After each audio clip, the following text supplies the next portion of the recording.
Well, is it time? Is it time for the show?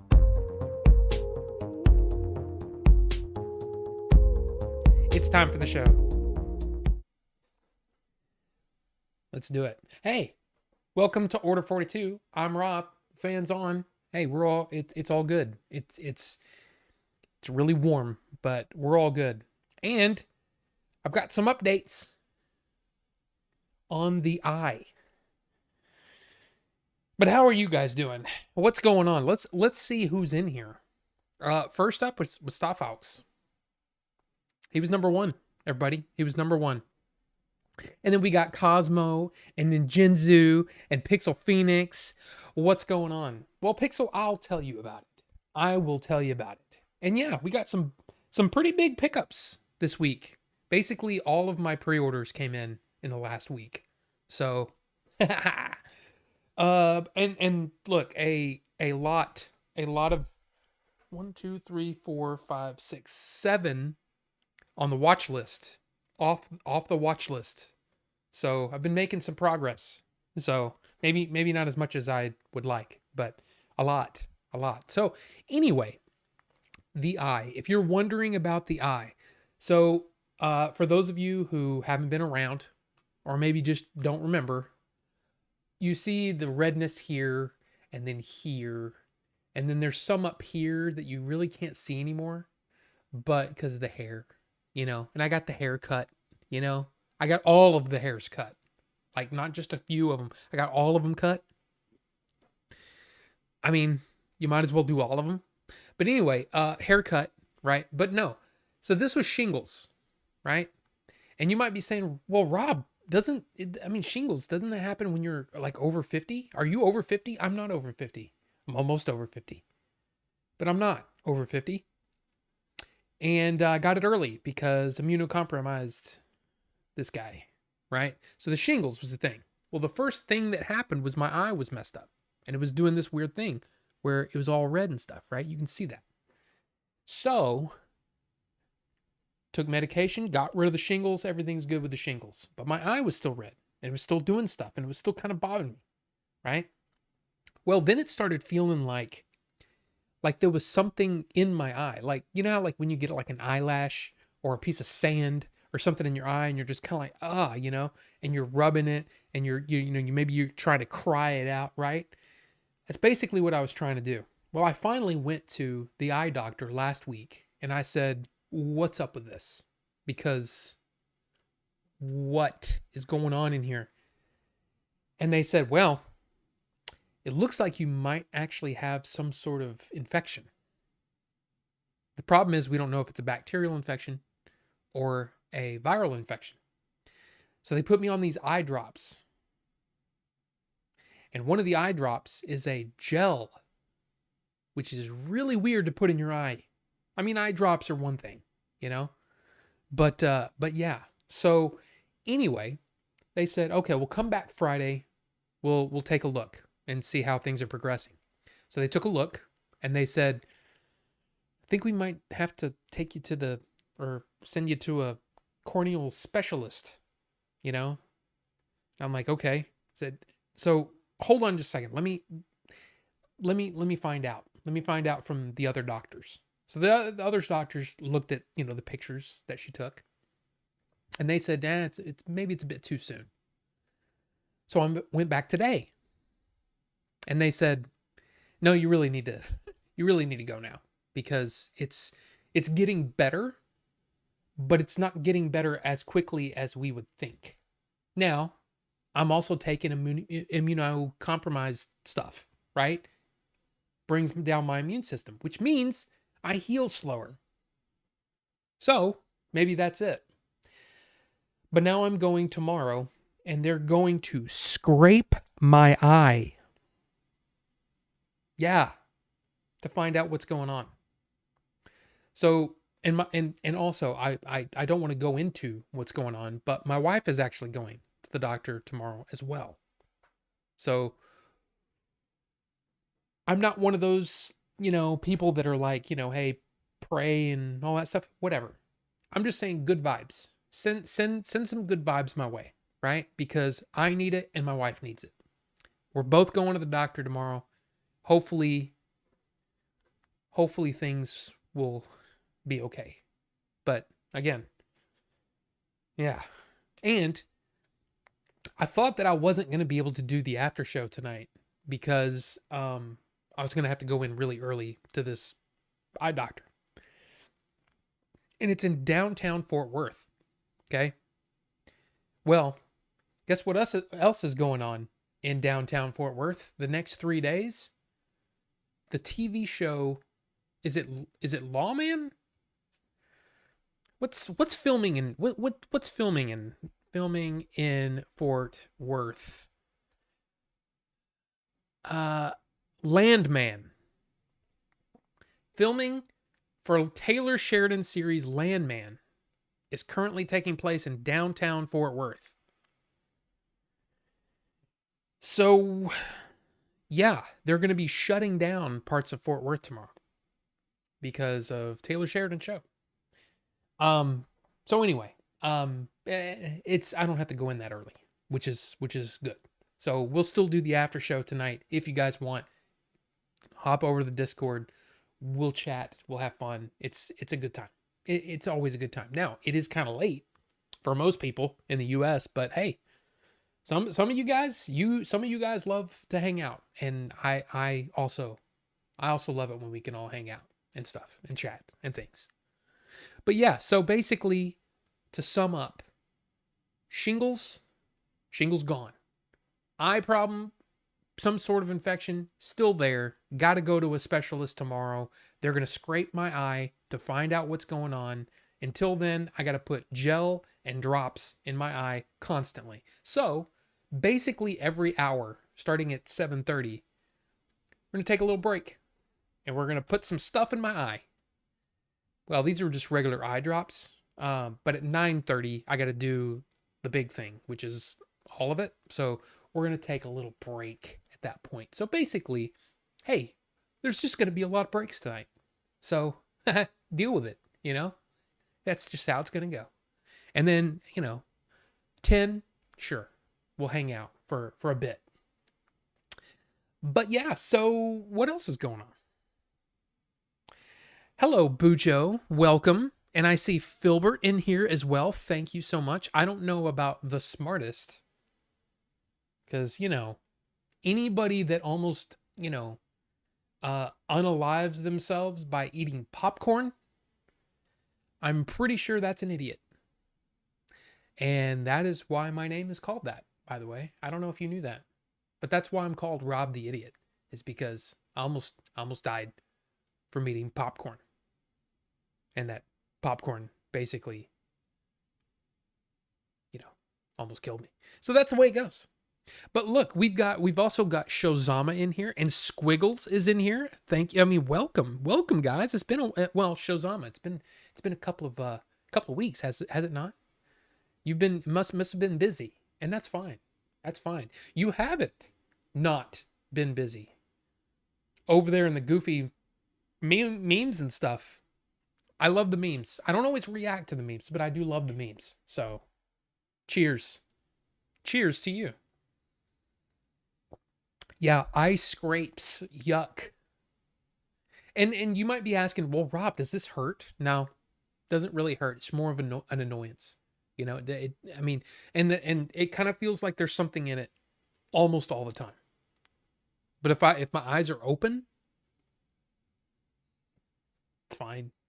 In fact, my vision hasn't changed at all, which is part of the reason why they're kind of like, it may not be a huge thing, but we still got to figure out why it's not healing.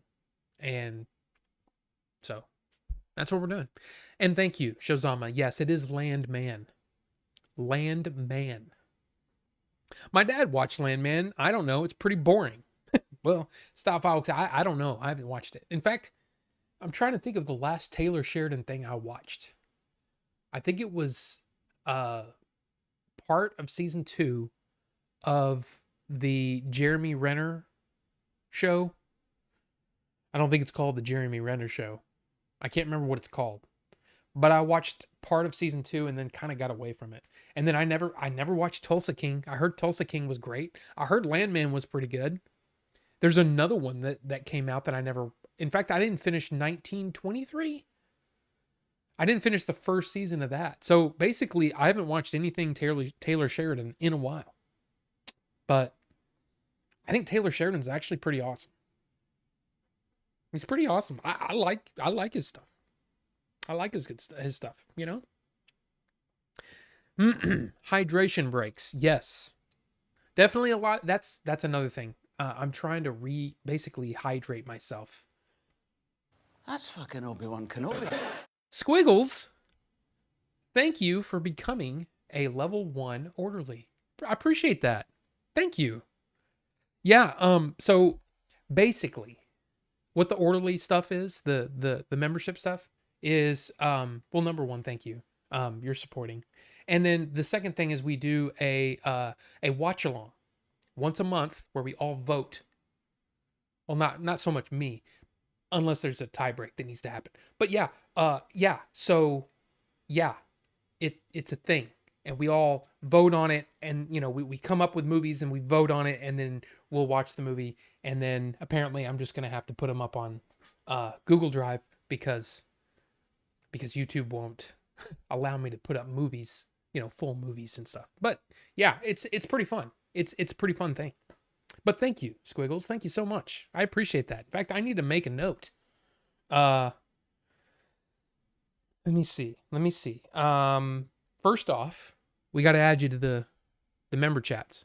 And again, anybody that's watching that is already a member, I'm not pressuring you. There's no you don't have to, but if you want to and you're on the Discord, make sure that you have access to the members' Discords, the channels, because if you don't, typically it's because your name is different on Discord than it is on YouTube. So maybe I need to, you know, go ahead and set up the thing where it's automatic. But even then, if you haven't synced your Discord and YouTube, it still won't work. So it's just one of those things. Just make sure that you have access. And since you just came on, I'm just gonna go ahead and add you.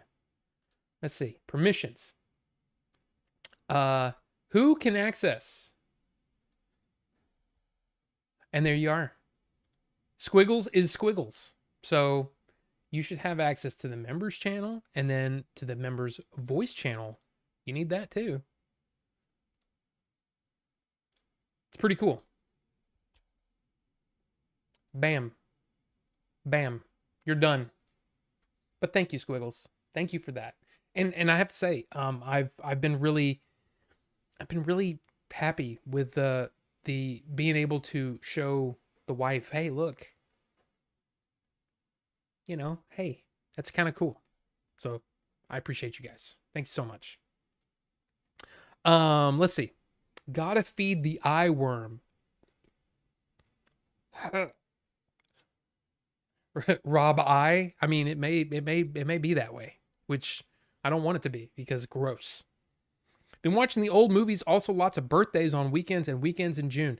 Well, and June's a busy time anyway, you know, with and even late, well, you should be pretty much done with graduations and stuff. I didn't go to a graduation this June, but I went to one in December, you know, for a college graduation.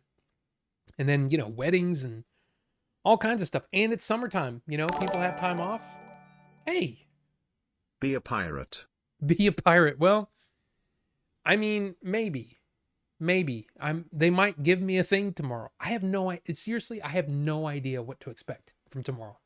I'm kind of worried.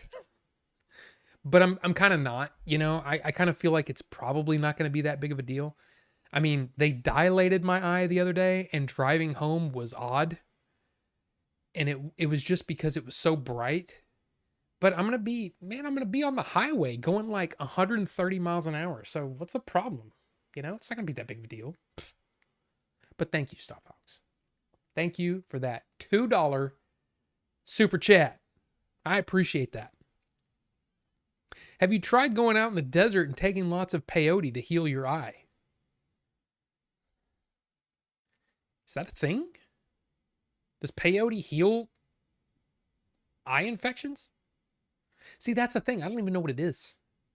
I actually thought that it had something to do with, maybe going to the gun range or, being, it's been really weirdly, like, especially when you're hiking, sometimes when the wind picks up, just crap gets in your eye. And so I thought maybe it's something like that. I don't know. I don't know what it is. I don't know what it is. So hopefully we'll get some answers tomorrow, which would be interesting. But I'm pretty sure the eye doctor's not going to give me peyote. And we're not that close to the desert here. There's a lot of dirt, but I wouldn't call this a desert. But yeah, the secret medicine.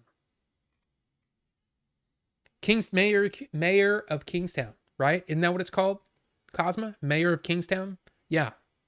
And Tulsa, Starfox says Tulsa King is awesome. I haven't seen it. I haven't seen it. Maybe I need to check it out. And why did everything just go? I don't know. But thank you again, Squiggles. Thank you. I see that you say long overdue. I don't know about that. I mean, again, it's a thing. The whole reason that I did it, I wasn't gonna do it, honestly. And then YouTube said they invited me to this thing, this basically a seminar. And they said, and it was probably BS. I don't know. But they said, we see a lot of potential in your channel. Come see this thing, this presentation from a really large YouTube channel talking about memberships and all that stuff and what you can do and all that kind of. So I got some ideas from that. And then, I actually got a little bit of a bump from YouTube for doing it. So it's kind of like, why not? And if people want to do it, cool. If not, no big deal, but it was cool. And you guys seem to enjoy it. And I appreciate it so much. You don't get it. You just don't understand, for a guy like me, who's, a very small channel, because some of the channels on there, they're like, oh, we'll only have 150,000 subscribers. And I'm like, I have less than 4. Less than 4. I was actually thinking, man, it'd be cool if I could get to 4,000 by the end of the month, by the end of the year. Because I average about 25 to 30 new subscribers a month. So that would be something like a push. But I was just like, I don't think it matters. I like doing my thing. I like entertaining you guys. I like giving you the content that you like. And apparently you guys like hanging out in the chat, which is cool. But I don't know. Talking movies. Yeah, Renovations I've never watched. I've never watched that one. But I did like Mayor of Kingstown, but it wasn't anything crazy. It was just cool. It was cool, but then I lost interest. I don't know. Maybe I should finish it. I just found out Keith Coogan's dad was Uncle Fester. Right? Yeah. And his whole family has been Jackie Coogan.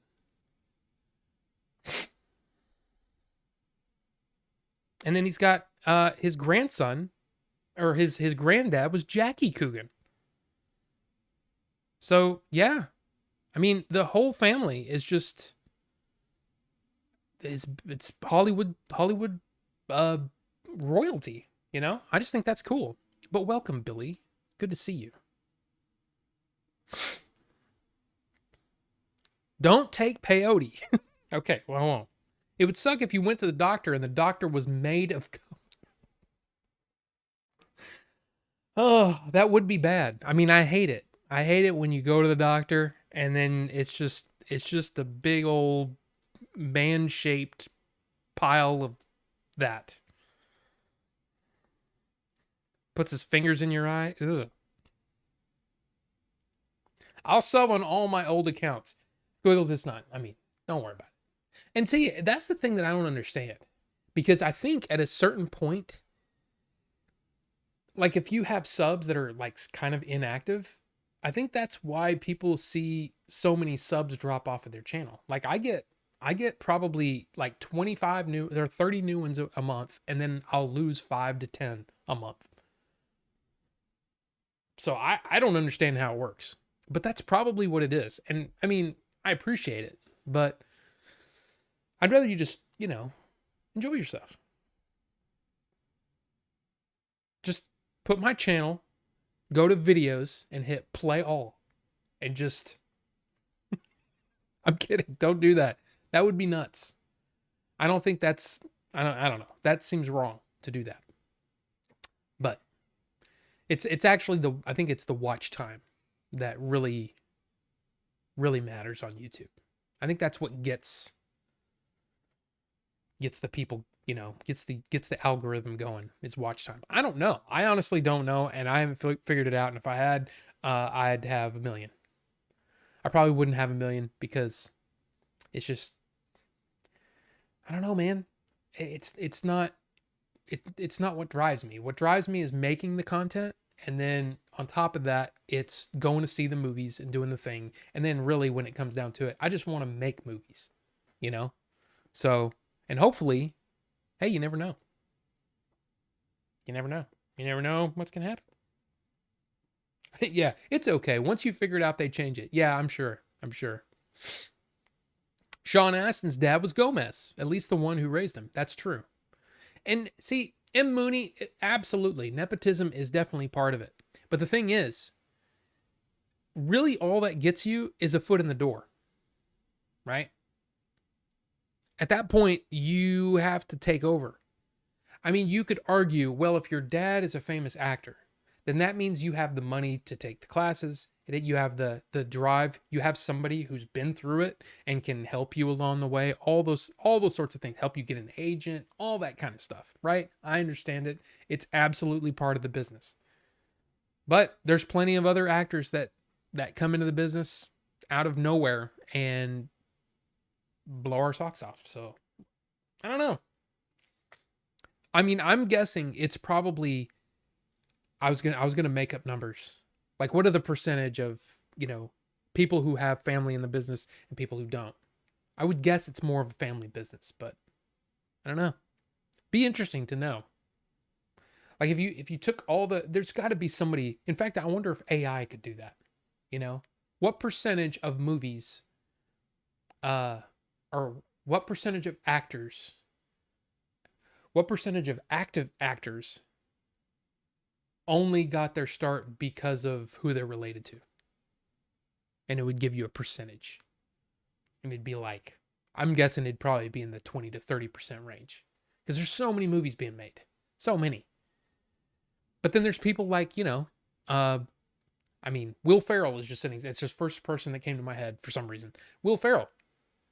I don't think he's related to anybody in Hollywood.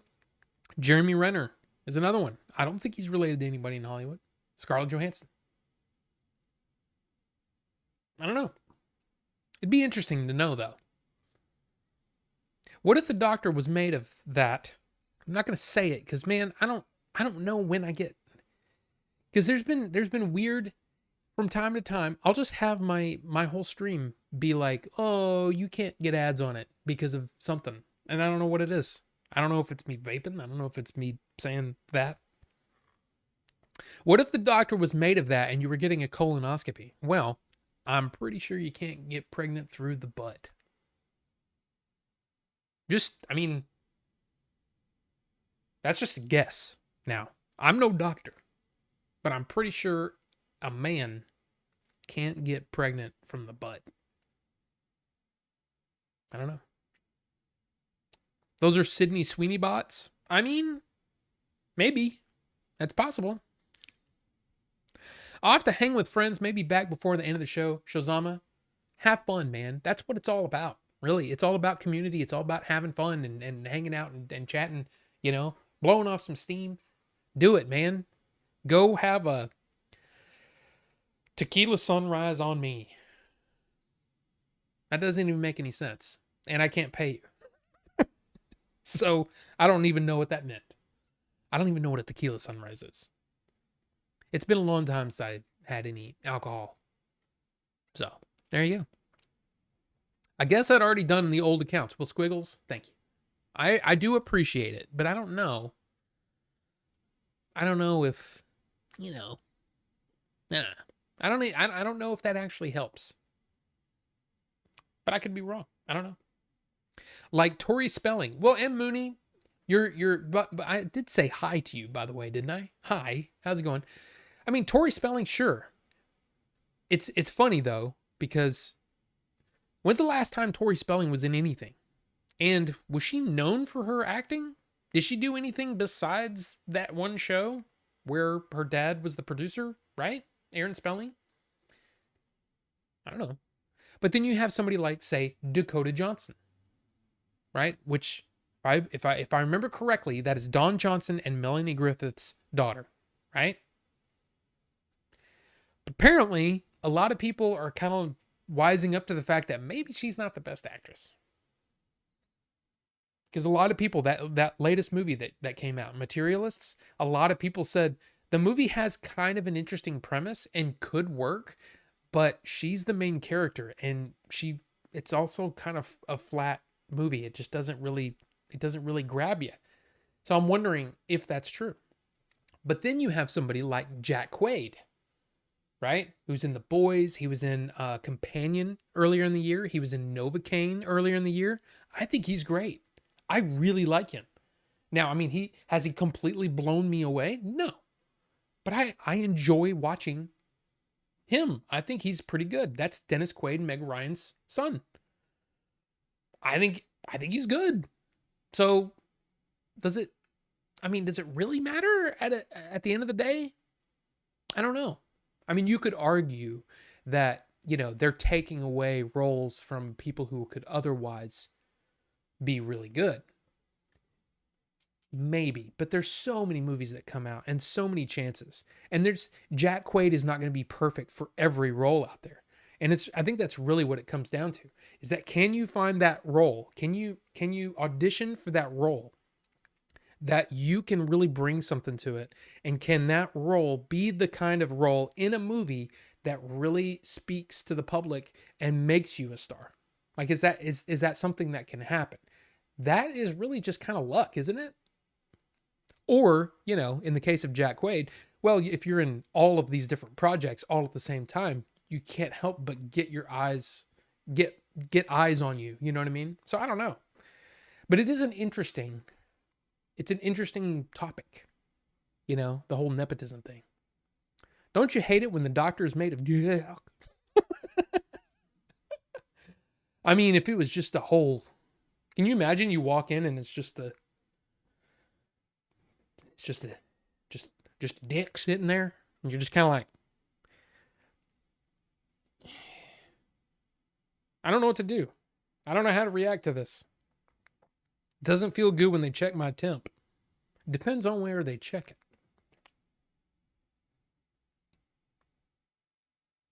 it. Under your tongue.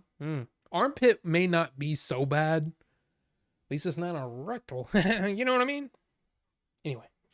Bucho says the nepotism in Hollywood is out of control for sure. I heard Jabba the Hutt's kid is going to be in the new Mando movie. I mean, you're right. I mean, who would have thought that Jabba the Hutt would be somebody that, a little bit of controversy there, I mean, why isn't Jabba the Hutt, why wasn't he part of the Me Too movement?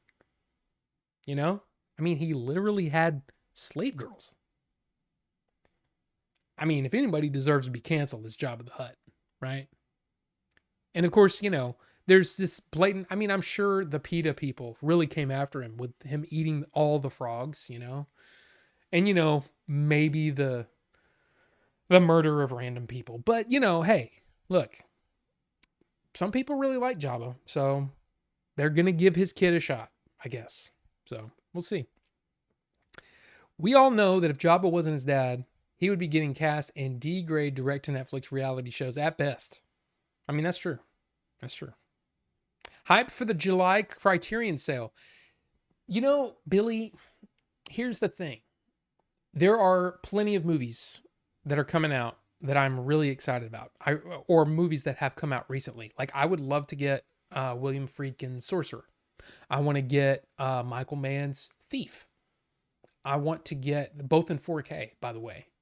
But now, man, seeing September's lineup, I'm kind of like, I think I'm gonna wait. I think I'm not gonna buy anything in July and wait for toward the end of the year for the November Barnes and Noble sale, 50% off sale, so I can get the Wes Anderson box set because I want that.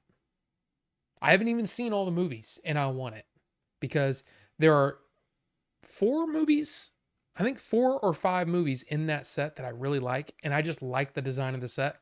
I just feel like I need it. You need Brazil 4K. See, Brazil is one of those where, I mean, I already have the Blu-ray for Brazil. I love Brazil. Brazil's one of those where I don't know why I really wanted the DVD set. I know you remember this. The weird Mylar, it was all Mylar, which kind of sucks for packaging, but there's something about the look of that set that I really wanted. And I'd never seen Brazil. And then I ended up buying it on Blu-ray, and I've watched it 3 times since I bought it.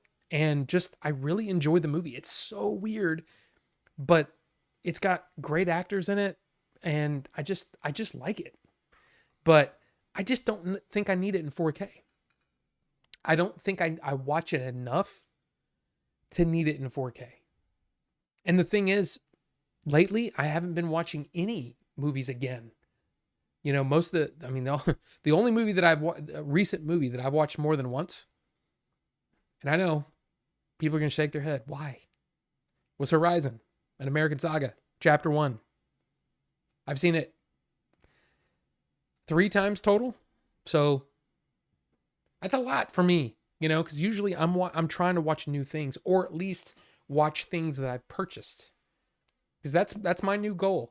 You know, if I buy a Blu-ray, if I'm buying a 4K or a Blu-ray, I'm going to watch it. So I'm put it on the list, and I'm not going to put it on the shelf until I've watched it.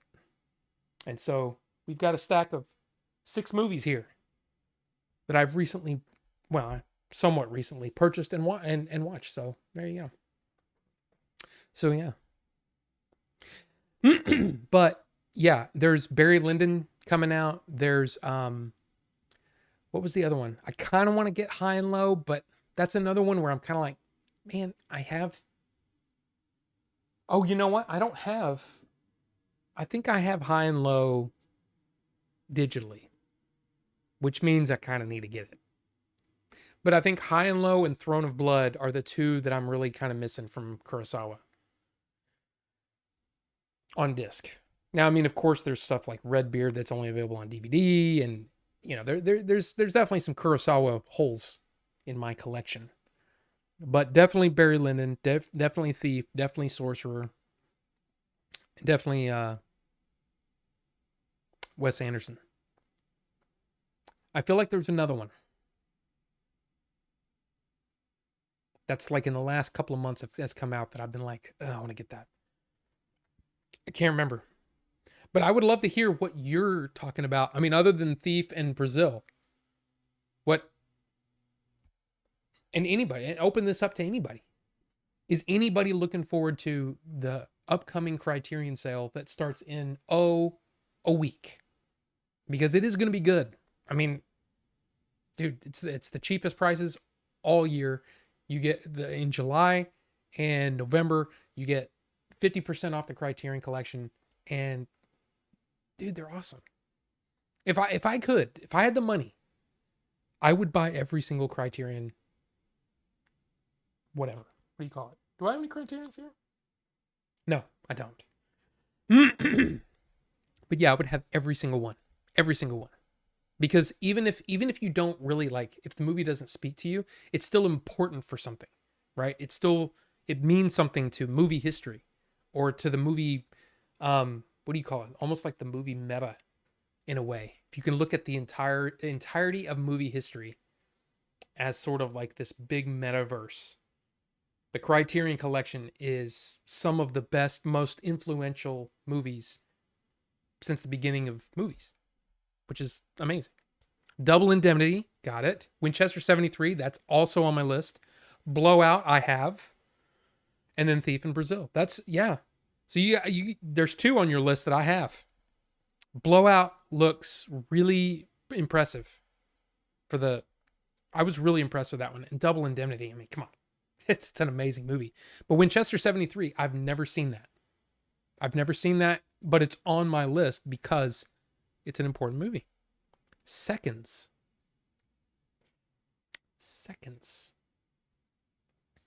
Risky Business is one of those where I've seen it, but it didn't really make a big impact on me. And I think it's because I saw it way after, because what did it come out? 83?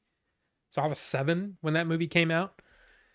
I saw it when I was probably in my early 20s, and it just didn't really speak to me. And it's probably because of the divide between, what it was like to be in your teens, early 20s in the early 80s versus the late 90s. Just didn't work for me. But maybe that's one that I need to revisit. I don't know. But what is Seconds? I'm not sure what that is. Nope. That is not what I was looking for. Seconds. Is this it?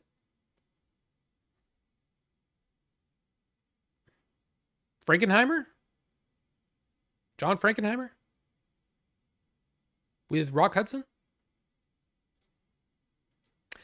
I've never seen it. I've never even heard of this movie. Let's see. Banker Arthur Hamilton gets a call one day from a friend he thought was dead. Turns out that the friend is not a ghost, but was simply faking all along, was placed into a new existence by a company who can give you a completely new face and life. Hamilton decides to undergo the procedure himself and becomes Tony Wilson, Rock Hudson, an artist who lives in Malibu. He is given a manservant to help him adjust, but soon finds that adjusting will be the least of his worries. Interesting.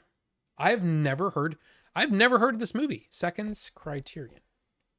Look at that. I mean, that's a good looking box. And that's part of it, man. It's just the artwork is great. Man. Hello, Drama Cat. Welcome. After Hours. After Hours is one of those movies where it's like, I'm glad I saw it. I didn't need to buy it. That's a movie that I'm like, I'm glad I watched it, but I'm good. I'm good with that one. I mean, it is Marty, good old Marty Scorsese, as I like to call him. And then Lost Highway, I have, so you're talking, man, you're speaking. Yeah, I mean, there's pretty good movies there. There's pretty good movies there. I'm just saying, some pretty good movies.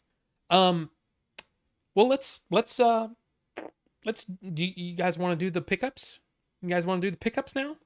Actually, it's 7:30. Hold on a second. Hold on. I'm still here. I'm just gonna pop this in my eye real fast. Hold on.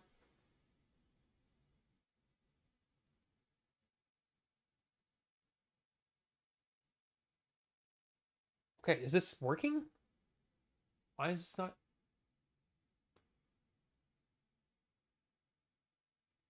Okay, is the lid not on, or what's going on here? Okay, you have to really squeeze this. Okay. I apparently missed my eye.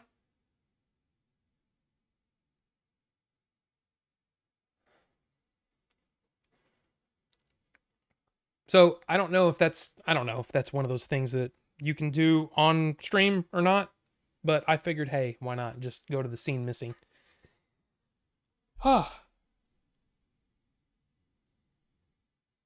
There we go. I should probably bring a Kleenex in here. But anyway, pickups time. Hold on a second. Be right back.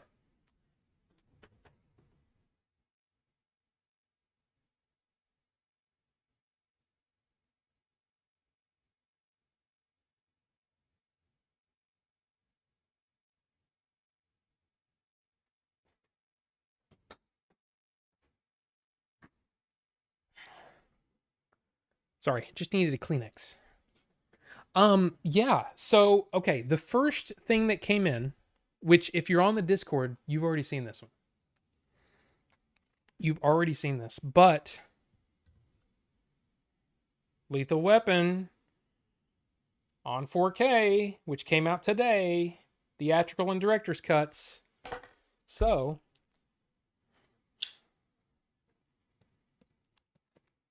let's open this bad boy up and see.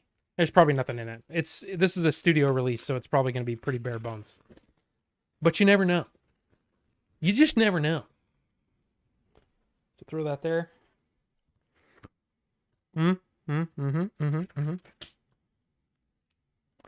That's it. That's a digital code. I just flipped it around. But yeah, there you go. 4K. Let's see. There's 2 special features on here. I just opened this, so I don't know what it looks like. I don't know how it is, but it looks like there's only 2 special features: A Legacy of Inspiration, Remembering Dick Donner, and I'm Too Old for This, a chemistry that became iconic. So there you go. And this is, look, man, I think you could probably argue that this and Die Hard are some of the best action movies of the 80s. I don't know. One right after another. I love it, though. I love Lethal Weapon. That first one is great. I love it so much. The next movie that I got is one that a lot of people... Well, I shouldn't say that. I'm going to skip that for now.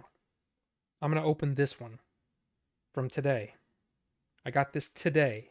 Today was the street date, but apparently a lot of people got it early. I got my copy of Dark City. So there you go. And there's me holding it up in the reflection. You see that? Look at that. And then look at all the stuff that comes on this release, man. That's awesome. You get you also get the theatrical cut that apparently, I don't remember if I ever saw the theatrical cut, but the theatrical cut apparently like spoils the movie. I don't know. I can't remember. It's been so long since I saw the theatrical cut, if I saw it at all. I don't know. I'm sure I did, because I'm pretty sure I watched Dark City when it came out, like on home video. But yeah, let's pop this open. Arrow release. Okay. Nothing really on the back. A little bit of stuff. Okay. Let's see. Oh crap! Don't destroy don't destroy the stream. Okay, so you get the. Dang it! Things keep sliding all over the place. You love Dark City. I love Dark City as well. It's a good movie. Alex Proyas, man. Right after, this was his follow-up to The Crow, was Dark City, and it's got a lot of the same sort of. I wouldn't say like themes. That's the theatrical, by the way. I don't think it's thematically similar, but it's definitely it shares some DNA, right? Like maybe the Crow, if the Crow was a doctor made of, right? And maybe he had a client come in, one of his people come in, right? And then that person, got preggers. Oh man, my eyes doing its thing. Because the doctor's made of, right? Yeah. And then they basically had a baby. That doesn't make any sense. Anyway, Dark City with the, I'm guessing, reversible. Yes, I'm putting the theatrical on the outside. Theatrical on the outside because I've got the box. But then on the inside, you get business card. Never talk to strangers. You get art cards. Wait. Oh, that's kind of cool. Greetings from Shell Beach. And it's literally like a postcard. Like you could actually probably send that. But on the back, oh, okay. So Dark City.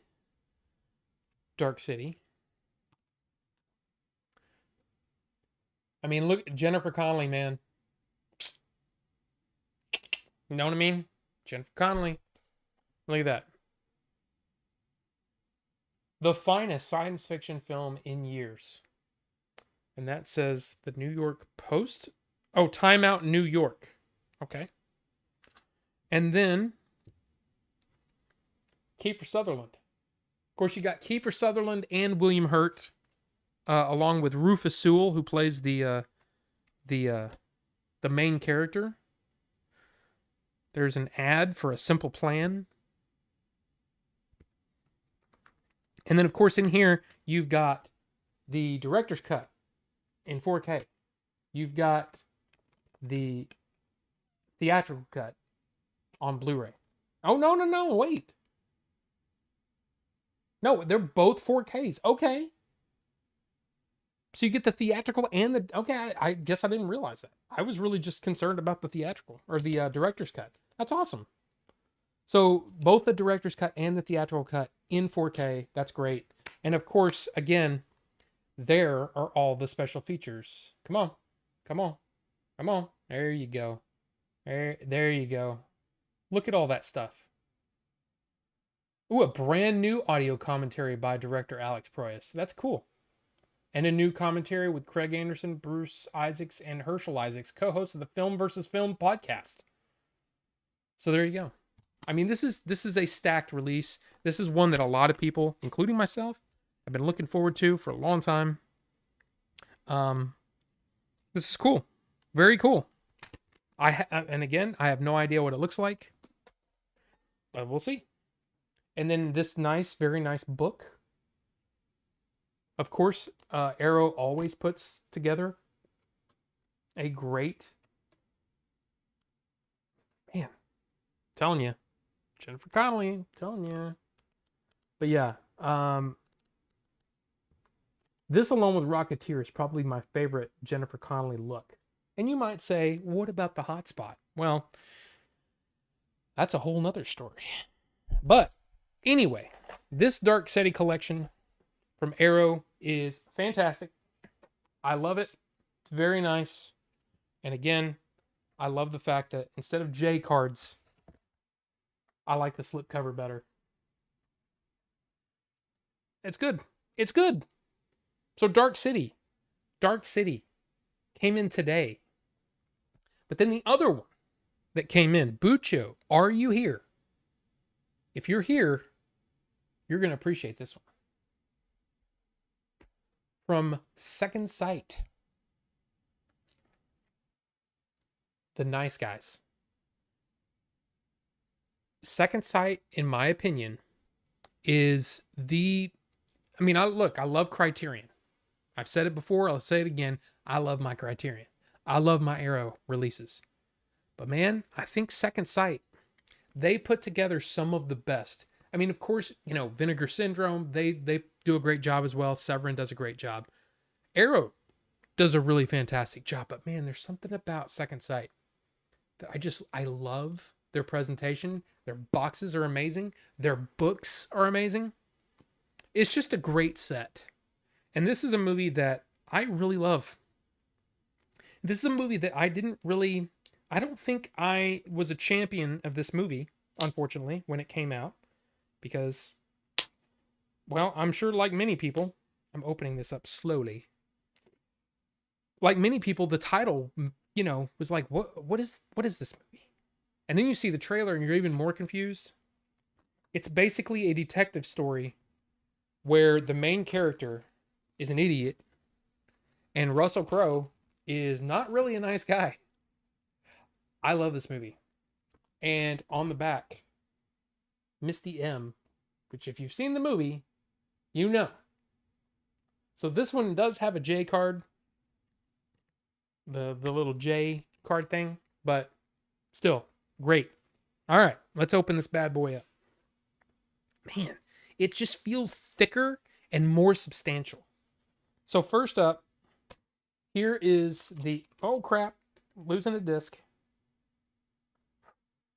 Luckily, it's only the Blu-ray and no damage.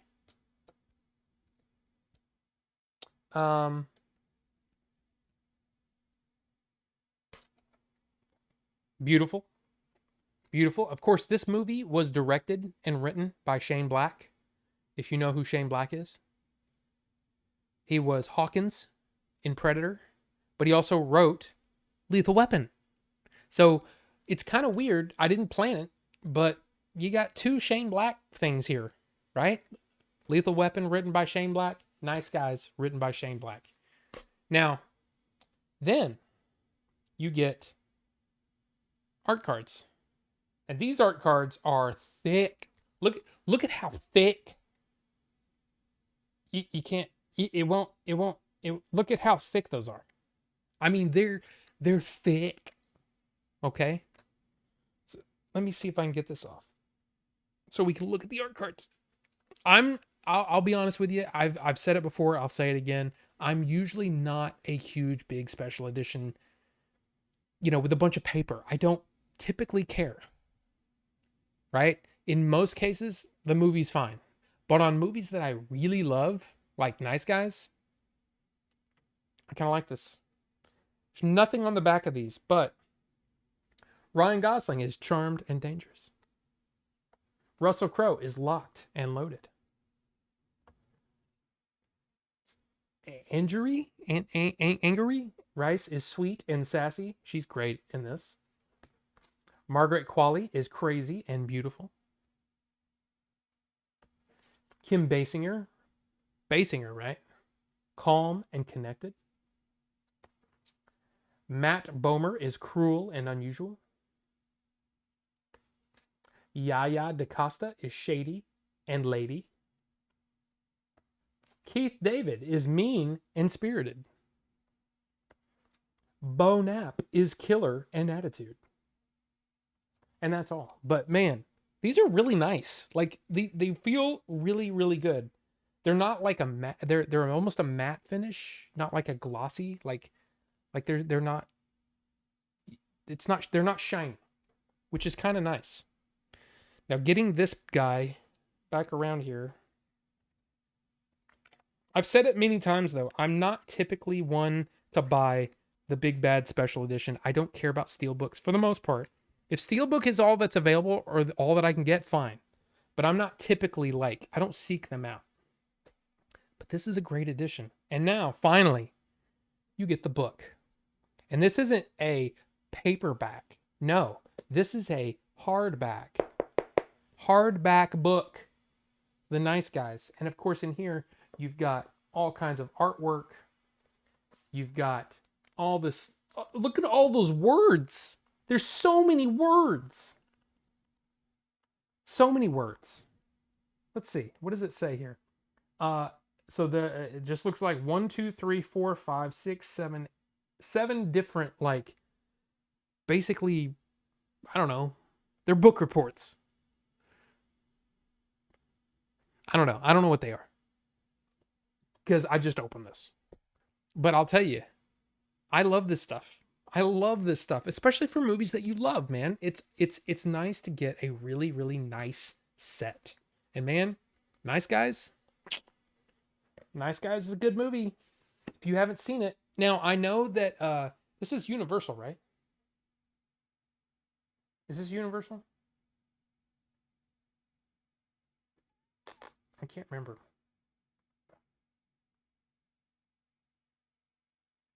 Anyway, there was a standard edition of this that already came out in the US. So if you're not interested in all the extra stuff, but you want the movie in 4K, you can get it in 4K. Yeah. And I think they did the exact same thing. Second Sight released a special edition of the movie The Hitcher. And Warner Brothers allowed them to do that. But they also were allowed to, basically the deal was, hey, you guys do this amazing transfer. You can release it and do this big bad special edition thing. But when you're done, we get the transfer and we can release a version of it here in the States. So that's why The Hitcher, if you did the first initial pre-order, anybody in the world could order it. But then after about a month or a short amount of time, Warner Brothers said, nope. So if you were in the US, you couldn't buy direct from Second Sight. Now, of course, you can still get it from Diabolic DVD because you can get it. I mean, a lot of stuff that I get is from Diabolic because I didn't order that straight from Second Sight. I ordered that from Diabolic. Now that means that I usually get it later than everybody else, but I usually get a pretty good deal too. So there you go. There you go. So yeah, those are all the pickups for this week. Pretty good haul. Lethal Weapon, Dark City, and The Nice Guys. I mean, that's a pretty good freaking haul. At least in my opinion. That's a good haul. So yeah, I got a studio release, an air release, and a second sight release. So there you go.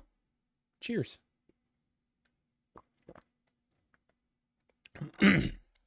Paperback is what I said, Star Fox, not bareback. There's no such thing as a bareback book. If the box was orange, what were you talking about? Oh, I think you were talking about the seconds. Is that what you're talking about? Yeah, orange would have been nice on that, for sure.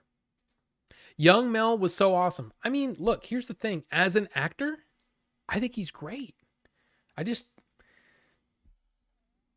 don't need to know. Oh, what's this? Hold on. Hold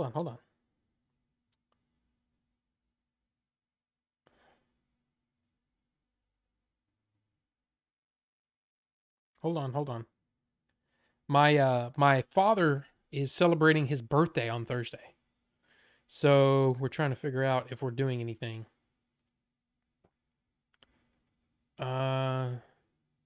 Yes. There's a lot of text going on.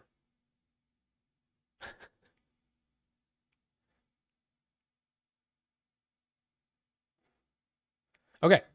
So there we go. Dark City, man. Dark City is a good movie. It's really, really good. If you haven't seen it, it's a very interesting sci-fi movie. And again, it's got the same sort of style as The Crow. They used a lot of the same filming techniques, which is going to be interesting seeing this, because I feel like it's almost like what they learned from The Crow. I feel like they perfected in Dark City. So it's going to be interesting to see how that works out. And of course, is the I didn't even look. Is the Roger Ebert commentary on here? Yes. Archive audio commentary by film critic Roger Ebert on the director's cut. Oh, in the theatrical cut. He was a big champion of Dark City. Like, I think he might be the reason why I fell in love with the movie, is because I remember him talking about it on his website, because I used to go to the Roger Ebert website and read all the reviews and all the things that he used to do.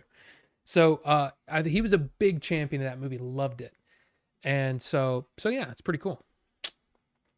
I feel like there's similar tone in the bleakness of the atmosphere and setting. Yeah, exactly. Forced to watch Twilight. I don't get it. I mean, what's there to get? Sparkly vampires, man. Is that what you're talking about? It just feels thicker and more substantial. It does. It really does. I was distracted by Tears of the Kingdom because I was looking at how torn up it is. Your dad's birthday is on the 26th too? Wow, that's interesting. That's cool. Well, happy birthday to your dad, and happy birthday to my dad and stuff. So there you go. And Rufus the Red, welcome. Good to see you, sir. Good to see you. Hey, it's okay. It's okay that you're late. I mean, the whole thing about these streams is that you can come and go as you please. As long as you watch every single minute on 1x speed. So I get the watch time. Honestly, it's whatever. But thank you. Good to see you, sir. Good to see you. Been lurking the last 20 minutes. Me and the boss are messing with making MYG app for collecting the Final Fantasy set. Oh, the Magic the Gathering. Gotcha. Thick and substantial dad's birthdays. I'm not sure about that one. But anyway, let's go over what I watched this week. There's some interesting movies in here, including one that I didn't realize that we talked about it before. But the first up is a movie that it may be my favorite movie of last year. because it was so unique to me, and it just, to me, it hit all the right notes. And I was really curious watching it again, would I feel the same way? And I have to say, yes. Yes, I feel the same way about Strange Darling. I love this movie. And I know that there's going to be people that, Carbonite, in fact. Carbonite was one of the people that said, "Man, I just didn't really hit for me." I love this movie. This movie's great. It's low budget. Giovanni Ribisi is a producer and the cinematographer. Yeah, that Giovanni Ribisi. And I don't know, man. I love this movie for so many reasons, but I love the ingenuity. And it was all shot on film.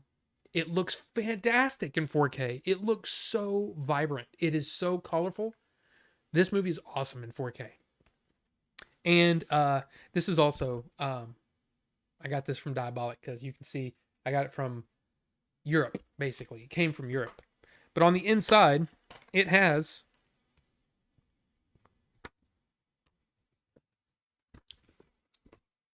hold on. It has the poster. Love Hurts. But it also has 3 sort of art cards. These are very Second Sight feeling art cards. This was not like a special edition. This is just what came with it. You have Willa Fitzgerald as the lady. You have Kyle Gallner as the demon. Here, kitty, kitty. Dude. I love this movie, man. I love it. And I know there's going to be people that are like, no. I don't know what to tell you. I really, really enjoyed this movie. And it never seemed to catch on. Like, I thought that this was going to be, I thought it was so well done. When I came out of that theater, I was so blown away that I thought for sure that this was going to be one of those movies that at the end of the year, there was going to be a lot of attention and a lot of, like awards consideration. I thought there was going to be, like, it was going to be one of those movies that people talked about like for months. It just kind of disappeared. And Anora took over. And I was kind of like, I'm sorry, but Anora didn't hit me. This one did. Like, to me, this one was, if this one had been nominated for Best Picture, I would have been like, I get it. I totally get it. This movie was so much better. But that's just me. I watched it again. I loved it. I loved it again. And I'm glad I own it. It's great. Now we come into make a collage with those. I mean, you could, but man, what a mess. It would be such a mess. It would be such a mess because it would be, I don't know. I don't know about that. And there's something about breaking up a set like that. I don't know about that. But a few months ago, went to a movie trading company and got a couple movies. First up, in fact, yeah, there's my receipt. Movie trading company. I got Jet Li's Fearless, the director's cut. I've never seen the director's cut before. I didn't know this until I put it in. I'm like, this is different than what I remember. And this was good. Like, I was really impressed with this. So if you have seen Fearless, but you haven't seen the director's cut, maybe try to seek it out because it was pretty damn good. There was a couple of, behind the scenes things that was kind of like, that's fine. But I really enjoyed it, man. Watching this again, I'm glad I got this. This was good. And I got it for $5.99 at Movie Trading Company. And then for $7.99, I got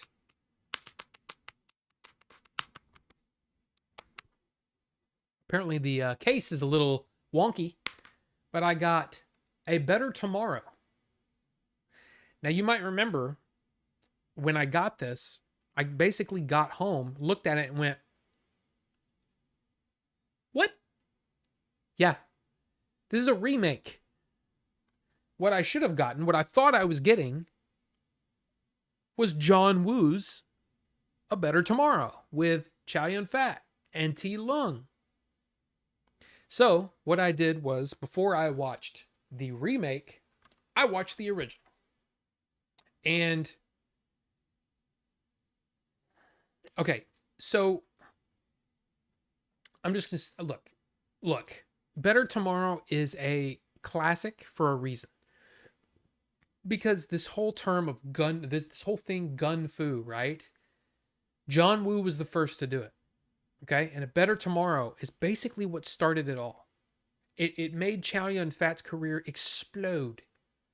Explode. Right? It's a movie that, and T Lung's awesome. He's the guy on the left. He's in a lot of my Shaw Brothers movies. I love T Lung. I really, watching this, it's one of those, yeah, the movie's okay. But I can see why people still revere it, because it was like the first. The action is good. It's a little melodramatic. Now, if you thought that one was melodramatic, just wait till you see the remake. And this is a Korean remake, which I didn't again, I just saw, this is what I saw. It was in focus though. There you go. I saw A Better Tomorrow, and I pulled it out. I saw the price of $7.99. I said sold, and I put it behind Fearless. So I didn't even look to see if this was the actual, I didn't know. I had no idea that there was a Korean remake from 2010. 2010? Yeah, had no idea. Had no idea. So then I watched this. If you thought the original was melodramatic, this one is 30 minutes longer. And while it was even more dramatic, I think the story actually flowed a little better in this one. But the action's better. I mean, John Woo's action, I mean, I'm just saying. John Woo's action, it's kind of unparalleled. So it's almost like I kind of wish that the action was from the original was in this. But honestly, this one's kind of forgettable overall. But the 1986 classic, I mean, it's a classic. It's a classic for a reason. So there you go. That's my A Better Tomorrow take. Now, apparently, because Golden Harvest sold a lot of their rights, we're going to be getting a lot of these John Woo classics from back then on 4K very soon. I think City on Fire is one that was posted recently. Hard Boiled is coming. I believe A Better Tomorrow is coming, and we're probably going to get The Killer as well. So here's the thing. I only own, well, that version of A Better Tomorrow. I don't own any other copy of it, but I kind of want to get it in 4K when it comes out. But I also have The Killer in, I have that on Blu-ray. So hopefully there'll be a set and I can get them all. That'd be great. But anyway, the next movie that I watched, and man, I'm just going to tell you, if you haven't seen this one, put it on the list. The Searchers. Now, I have the digital copy of this, but then when I saw that the Warner Archive Collection was releasing, this was going to be their first 4K release, I was like, I got to get it. I got to get it. This is a great set. I mean, it's really just the 4K and the Blu-ray, but the special features are fantastic. Fantastic. Fantastic. You have a featurette. You have a 1996 documentary, A Turning of the Earth. If you know the movie, you know that line. John Ford, John Wayne, and the Searchers. An archival introduction by John Wayne's son, Patrick Wayne, who's in the movie. He plays the young soldier at the end of the movie. The Searchers featured commentary by director and John Ford biographer Peter Bogdanovich. Now, you may not recognize that name, but you've seen him, you've probably seen him, and you've probably watched one of his movies. Let's see if I can pull him up real fast. Peter Bogdanovich. He was in The Sopranos, probably most recently. He did die a few years ago, but he did The Last Picture Show. He did Paper Moon, What's Up, Doc?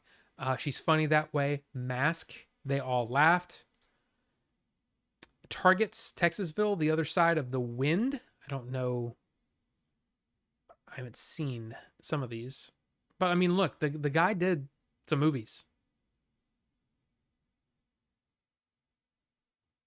Lots of movies. So, yeah. I love the commentary for this. It was so worth watching. So I highly recommend. If you love The Searchers, or if you haven't seen it, you just watch it, please. Any way you can, whether it's on streaming or whatever, watch The Searchers. It's a fantastic movie. It's one of those that you start to realize why, when you're watching it, you go, this movie's, it may or may not work for you. But at some point you will go, oh, I've seen that before. I've seen that kind of shot before. I've seen that kind of, there's something about it that it's a trendsetter. Like, if this movie wasn't licensed, or if Warner, I don't know. I'm just trying to say this should be in the Criterion Collection. This is one of those movies that is just so important to movie history. But of course, Warner wants to release their own version. So, Warner Archive. Now, from what I hear, the Warner Archive is coming out with a whole bunch of movies. Like, their lineup apparently is ridiculous. And they're going to be releasing so many movies in 4K. And some of these are going to be movies that we've been asking for years. So, we'll see. But it sounds like we might be getting things like, I don't know, Speed Racer. We might be getting Contact. It's going to be interesting. It's going to be interesting to see. But lots and lots and lots of movies in the pipeline. So when anybody says, oh, physical media is dead, you tell them, no. At least, I'm pretty sure Warner Brothers, Paramount, and Sony are almost single-handedly, when it comes to just the studios, they're really putting out a lot of great stuff. So, it's okay. It's okay. Let me see. Let me get caught up for a second here. I'm Moderation. I've brought troublesome folks here before. I feel obligated to be here, even though I know it's not expected. I do schedule this. What is We Are Brothers?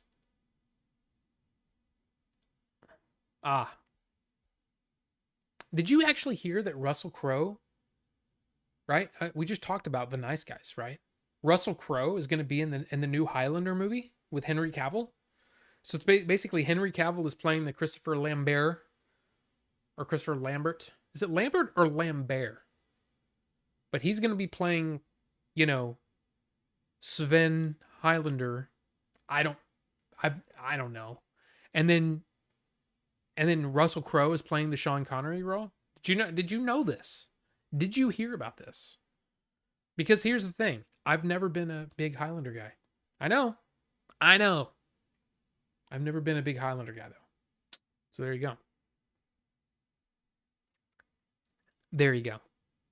It's hard to get along with, and you guys make me feel like I'm not. This is the most important part of my week. Well, Rufus, I'm hard to get along with. You guys make me feel like I'm not. No, you're dude. You're fun. You're fine. And we all have our little quirks. I mean, sure, every now and then you'll say something and I go, I don't know what that means. But that doesn't mean that you're not. Come on. You're good, man. I appreciate you being here. Let's see. Okay, so Highlander, yes, classic. He put it in and it was good. I did. Dude, Strange Darling was amazing. It is really good. T. Lung kicks ass. Yeah, he's really. Dude, it's weird seeing him. Like, I guess I didn't realize. I mean, I of course I should have realized, right? Every actor gets old, right? So you see Jackie Chan in some more recent movies. He's not doing stuff with the same vigor that he used to. But man, T. Lung was amazing. And then watching him in A Better Tomorrow, I was like, oh, it's kind of funny. But no, good stuff. Lambert, I think, since he's not American. Okay.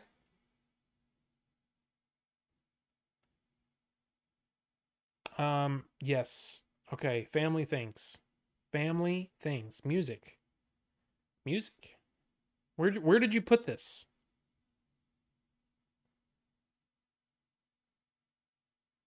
I don't know what you're talking about. Oh, I don't know what you're. Oh, the. Sorry, you're talking about the Highlander stuff. You put it in there about Russell Crowe. Well, then good for you. Now, the last two movies that I watched, quite possibly, and this again, not planned at all. It just worked out that way. This is how the movies came in. I watched Inglourious Bastards and Jackie Brown. Now, again, this is an Arrow release. This is a Lionsgate limited release. So apparently Miramax is now owned by Lionsgate Limited, right? Which is possible. Maybe that the Kevin Smith's Dogma may be a Lionsgate thing. But anyway, let's talk about Jackie Brown first. Both of these movies, when it comes to Quentin and his filmography, I think both of these movies are very important. Very important. Now, this movie, if you haven't seen it, especially if you're going down the Quentin Tarantino filmography, this one might be like, you go, I don't know. This is it's an odd movie to follow up Pulp Fiction, right? Because that's what happened, right? Pulp Fiction came out, got all this attention for Quentin, right? Now everybody wants to work with him. Every studio wants Quentin to make a movie for him, all that, blah, blah, blah, blah, blah, right? He's now in that upper echelon of directors, right? Then he comes out with Jackie Brown. And Jackie Brown is a much smaller movie than Pulp Fiction is. It's got lesser well-known stars. And especially like me, I was 21 when this movie came out. Went and saw it in the theater, and I remember thinking, I don't know. I mean, yes, of course you have Samuel L. Jackson, you have Robert De Niro in here. But to me, the two main characters are Pam Grier and Robert Forster. And even for that time, in 1997, both of them were stars of yesteryear. And even then, they weren't even like what you would consider like A-list stars. Pam Grier did, Coffee and Foxy Brown and all those movies, right? And then you have Robert Forster. Both, their careers were very similar in that they were both doing sort of exploitation type movies, They were never big stars. So for them to headline this movie was a big thing. Robert Forster got an Academy Award nomination out of it. Pam Grier and Samuel L. Jackson were both nominated for Golden Globes and SAG Awards. None of them won, unfortunately. But still, this is one of those weird movies where once you get rid of the expectation, it's a fantastic movie. It's a really, really good movie. I mean, Bridget Fonda, her role is kind of odd. Robert De Niro playing the kind of character that he plays in this. Samuel L. Jackson is amazing. Okay, I'm just going to say it. I'll say it one more time for everybody and you guys in the back. Samuel L. Jackson is one of the best actors of this generation. No question. The problem is because it's Samuel L. Jackson, everybody wants him to be Jules. Right? That's pretty much what happens. Typically when somebody casts him in a role, it's like, hey, do the Jules thing. But the guy's so much better than that. He can play so many different levels, right? If you watch him in Quentin Tarantino movies, he plays really, really interesting characters. but he just doesn't get that from the mainstream Hollywood, whatever, right? And it's kind of a bummer because I think because Hollywood doesn't really know how to use him correctly, he kind of ends up most of the time just being a version of himself, which is kind of a bummer. But this movie's great. This movie's great. But it's definitely not like this holy crap. Like Pulp Fiction was such a big feeling movie. You know, it felt big. This one feels much more subdued, much more character focused, much slower than Pulp Fiction, but it's still a really, really good movie. Okay? So Jackie Brown, if you haven't seen it, you like Quentin Tarantino, this is an odd one, but man, good movie. Now, holy crap. So here's the thing.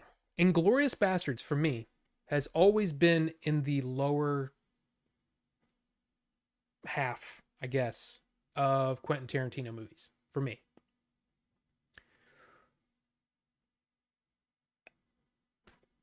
This might be my favorite movie of Tarantino's now. Watching this again, I haven't seen it in years. Okay, years. This came out in what, 2009? Is that right? 2009.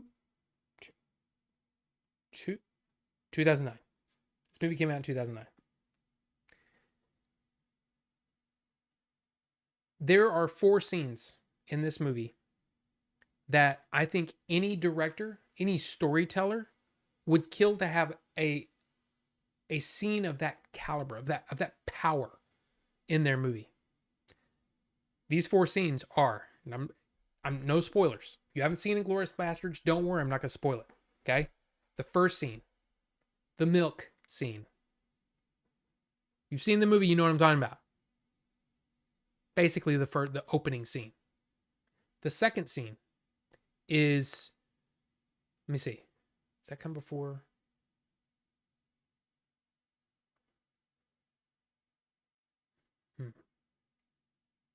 I can't remember which comes first. The bar scene, or the name that character or actor or person card game. You know what I'm talking about. That whole sequence. Absolutely fantastic. The suspense in that scene. Oh my God.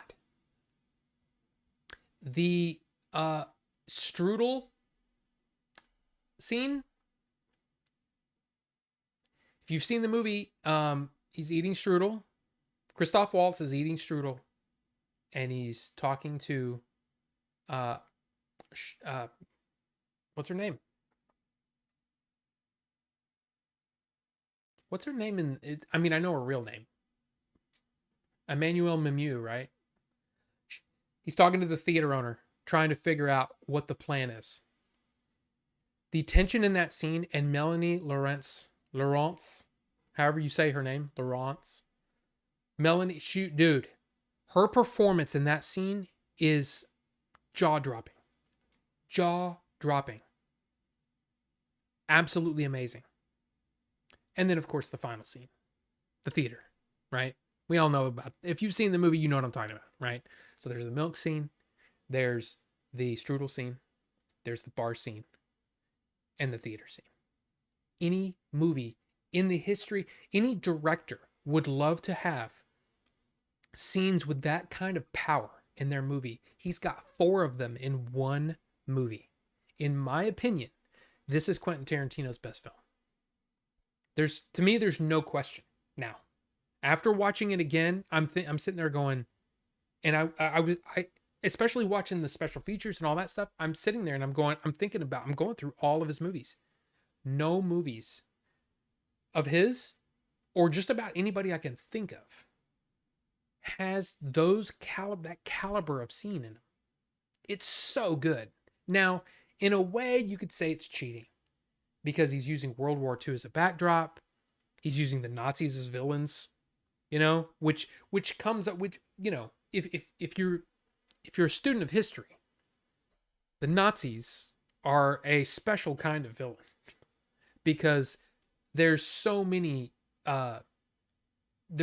things that come to mind, and it's almost a visceral kind of, like, you can feel it in your chest, the suspense in this movie, partially because of your knowledge of Nazis. But I will say that that final scene, I always loved the way that that scene plays out. If you've seen the movie, you know what I'm talking about. I love the balls to basically change history. There's a moment where you're like, you're worried about the heroes.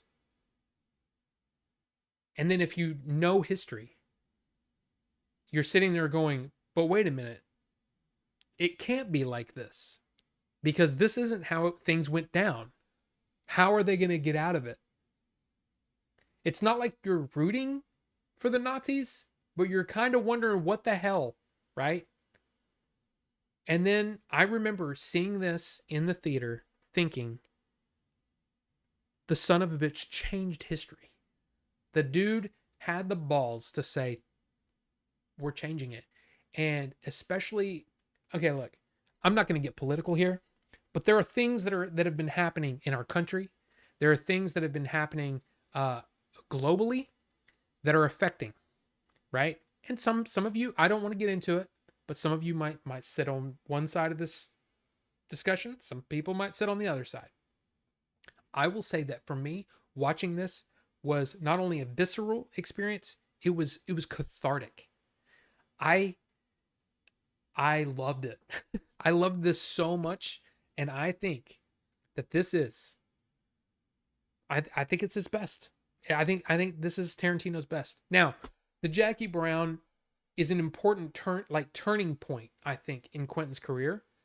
It's the idea that expectations for him don't matter.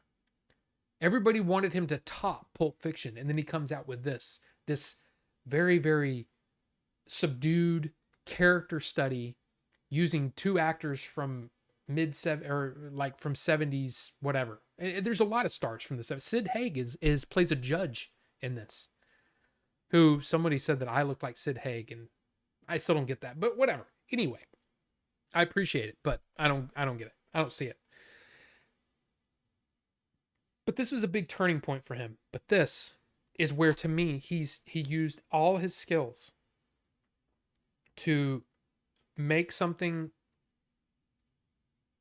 that I don't know. I mean, I don't think he can top it. Now, of course, he says he's only making one more movie, right? But I mean, look, as much as I love Once Upon a Time in Hollywood, I don't think it tops this. In a lot of ways, he does the exact same thing for a different sort of situation. He changes history, but it's in a different way. So, anyway, beautiful. Now, let's open this up, and I can show you how cool this set is. Of course, in Inglourious Basterds, you take the slipcover off. There's the Operation Kino, which is kind of neat, right? You've got, like Arrow likes to do, they have the book. Now, this was awesome. This, a lot of words, right? A lot of words. But this is a singular thing right here. What this is, it's called Revenge of the Giant Face, Talking Inglourious Basterds. And what this is, it's a conversation done over the internet. Okay, following the release of Inglourious Basterds in 2009, film critics Dennis Cazalio and Bill Ryan, I'd never heard of them, decided that a single review of the film just wasn't enough, and began a lengthy conversation via their movie blogs, Sergio Leone and the Infield Fly Rule, and The Kind of Face You Hate. So two different, whatever. Not bound by magazine word counts, the discussion went on for as long as was deemed necessary and fruitful, generating much discussion from fellow critics in their comment sections. Those were the days. And touching on some of the objections that were raised at the time of release, as well as going into more detail about the many strengths they saw in the film. Wide-ranging, insightful, and entertaining, their discussion captures both the excitement and the controversy of that moment in time. Now, what's funny is, I started reading it thinking, I'll just read a couple pages, it'll be interesting. I read the entire thing in one sitting. It was fantastic. So, this is awesome. This book is awesome. Then, of course, there's a coaster for the tavern And if you know the movie, there you go. You also get the poster with, right, both versions of there's the original poster, there's the new art for Arrow. Of course, I had to switch it around and have the poster art. These art cards are really cool. Right? Shoshana / Emmanuel. Aldo Rain, Brad Pitt. I mean, the photos are great. And I gotta say, man, I kind of fell in love with Melanie Laurent, and I wish she was in more things. She's really great. But man, it really is kind of Christoph Waltz show. Like, this is one of those few years in history where if he didn't win the best actor, best supporting actor Oscar, what would even be the point of the Oscars? Because there's no one that year, no one in many years gave the performance that Christoph Waltz did in this movie. Holy crap. He is so good. So good in that movie. Here is a look at that. It's a recipe for the apple strudel. That's actually kind of cool. I mean, it looks like it's the actual recipe. I don't know jack about making, like, basically desserts. I don't know jack. But there you go. There's the whole. Come on. You're gonna. You almost focused. Okay. Focus on my arm. There you go. There you go. There you. Oh, come on. Whatever. And then there's, like, it looks like almost like a little program. Here's a movie poster for the White Hell of Pitzpalu. If the shoe fits. And then there's the Landa. Now bigger and better. This is just good fun. And then an ad for the Cell. But I bought this for $29.99 during the Barnes & Noble Arrow sale. So there you go. An amazing set. Some great stuff. The commentary on this is actually really good, done by Tim Lucas, I believe is his name. In fact, this was also the last movie that Sally Menke, Tarantino's longtime editor, it was the last movie that she did before she unfortunately passed away, or very, very young. And there's actually an interview with the editor Fred Raskin. I think Fred did this movie, didn't he? Oh no. He worked on this movie as like a co-editor or an assistant editor. But it's a new interview with Fred Raskin, and it's called "What Would Sally Do?" So yeah, this is a fantastic release of, I think, man, I'm serious. I think it may be Quentin's best. And I never thought I would say that, because I love Pulp Fiction that much. Pulp Fiction was the movie that made me really love Tarantino. It was one of the first movies where, looking at the back, I've talked about this. The first time I watched it, I was looking at the back of the box to see how long it was. Not because I wanted it to be over, but because I didn't want it to end. But this movie is masterfully done. It is so well done. Everything. The music is perfect. The set design, the costume design, everything is just perfect. Now, you could argue that Brad Pitt, while good, doesn't match up to Christoph Waltz. But seriously, who in Hollywood that year matched up to Christoph Waltz in that movie? And then here's what's funny. After Inglourious Basterds, you get Django Unchained. And what does Christoph Waltz do? He wins again for another Tarantino movie. So Christoph Waltz is just... Now, here's a couple of tidbits that I thought were really, really interesting that came out of the documentaries and such, right? First, Hans Landa, right? Played so beautifully by Christoph Waltz. Was originally meant for Leonardo DiCaprio. What? but DiCaprio couldn't do it. I don't think DiCaprio could have pulled that off. I'm just saying. I don't think he could have pulled it off. Then what's his name? The bear Jew. I can't remember his actual name. Donnie Donowitz? Donnie, is that his name? Oh God, now I forgot his actual name. Director of Hostel and man, I'm going blank. Inglourious Bastards. Eli Roth. Donnie Donowitz. I was right. Eli Roth, or Donnie Donowitz, or the Bear Jew, was supposed to be played by Adam Sandler. But Adam Sandler couldn't do it.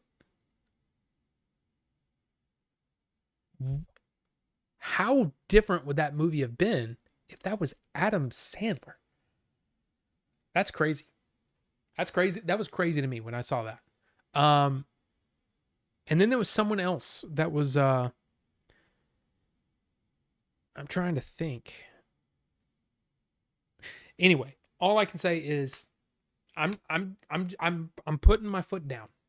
I think Inglourious Bastards is the best Quentin Tarantino movie. I mentally watched all of Tarantino's films, and I don't think there's a movie that comes close to the whole package, the set design, the costume design, the that's the other thing. Michael Fassbender, right? This was his breakthrough performance, right? As was it Archie Hillcox? Is that his name? Hickox? The 3 guy, right? That was supposed to be played by Simon Pegg. Could that have worked? I think it could have, but it would have been really interesting. I'm just saying, I love it. I love the movie. Melanie Laurent is amazing as Shoshana. Of course, Diane Kruger as Von Hammersmark. I can't remember her first name. Of course, Christoph Waltz, Brad Pitt. It's just a great movie. It's a great movie. That first scene, oh my God. It's so good. It's so good. So there you go. That's all the stuff that I watched this week. There you go.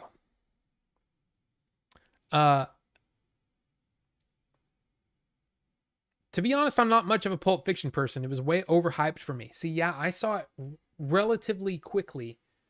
You know, I mean, it was big in the movie theaters or whatever, but then I was working at Kroger at the time. And back then, the way that it worked with Kroger is that it was a VHS, but it was in that plastic case, and it kind of like, it kept the VHS from falling out, and you had to squeeze the bottom to get the tape out, and then the cover art remained. Yeah, that's how I watched Pulp Fiction the first time. Was with one of those. And then it just, like I said, it changed everything for me. That and Clerks and Trainspotting made me realize, oh my God, I could probably make a movie, you know? Now it took another 20 years for that to happen, to be even consider making a movie, but that's what happened. I loved it. Sorry if it's controversial to say, but I'm not a fan of Nazis. Well, Bucho, I mean, look. I mean, you might push some buttons saying that these days, but yeah, Nazis kind of suck. They kind of suck. Frodo's boy, what's going on? Good evening, my friends. I'm late. Forgot what day it is. Look, here's the thing. I did not mean to go off on a Quentin Tarantino tangent like that, but I felt like I had to, because it was such a, like, it was really interesting watching those two movies with all their special features and all their stuff back to back, because it was like, wow. You look at his 9 movies, 10 if you count Kill Bill as 2 movies. You see the evolution And it's Jackie Brown is the movie where he said, I don't give a crap.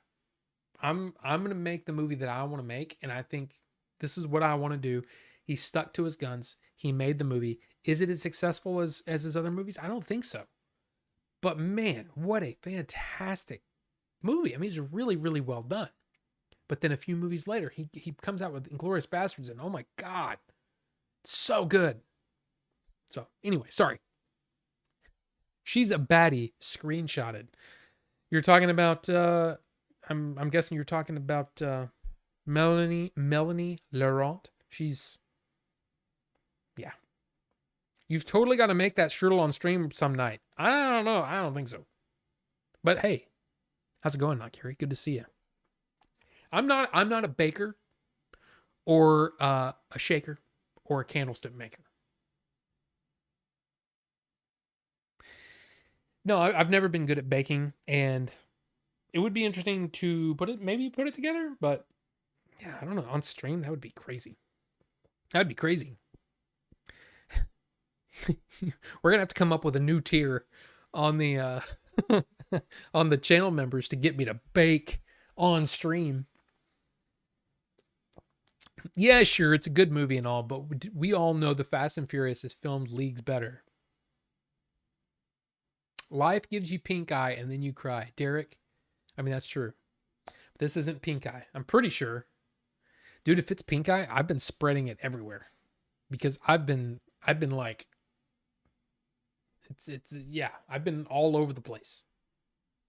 But speaking of eyes, give me just a second. I'm gonna put some stuff in my eye. Like I said, I don't want to gross anybody out. I don't know if it's even anything that I should be worried about, but I figure, hey, I'll just do it off stream or off camera.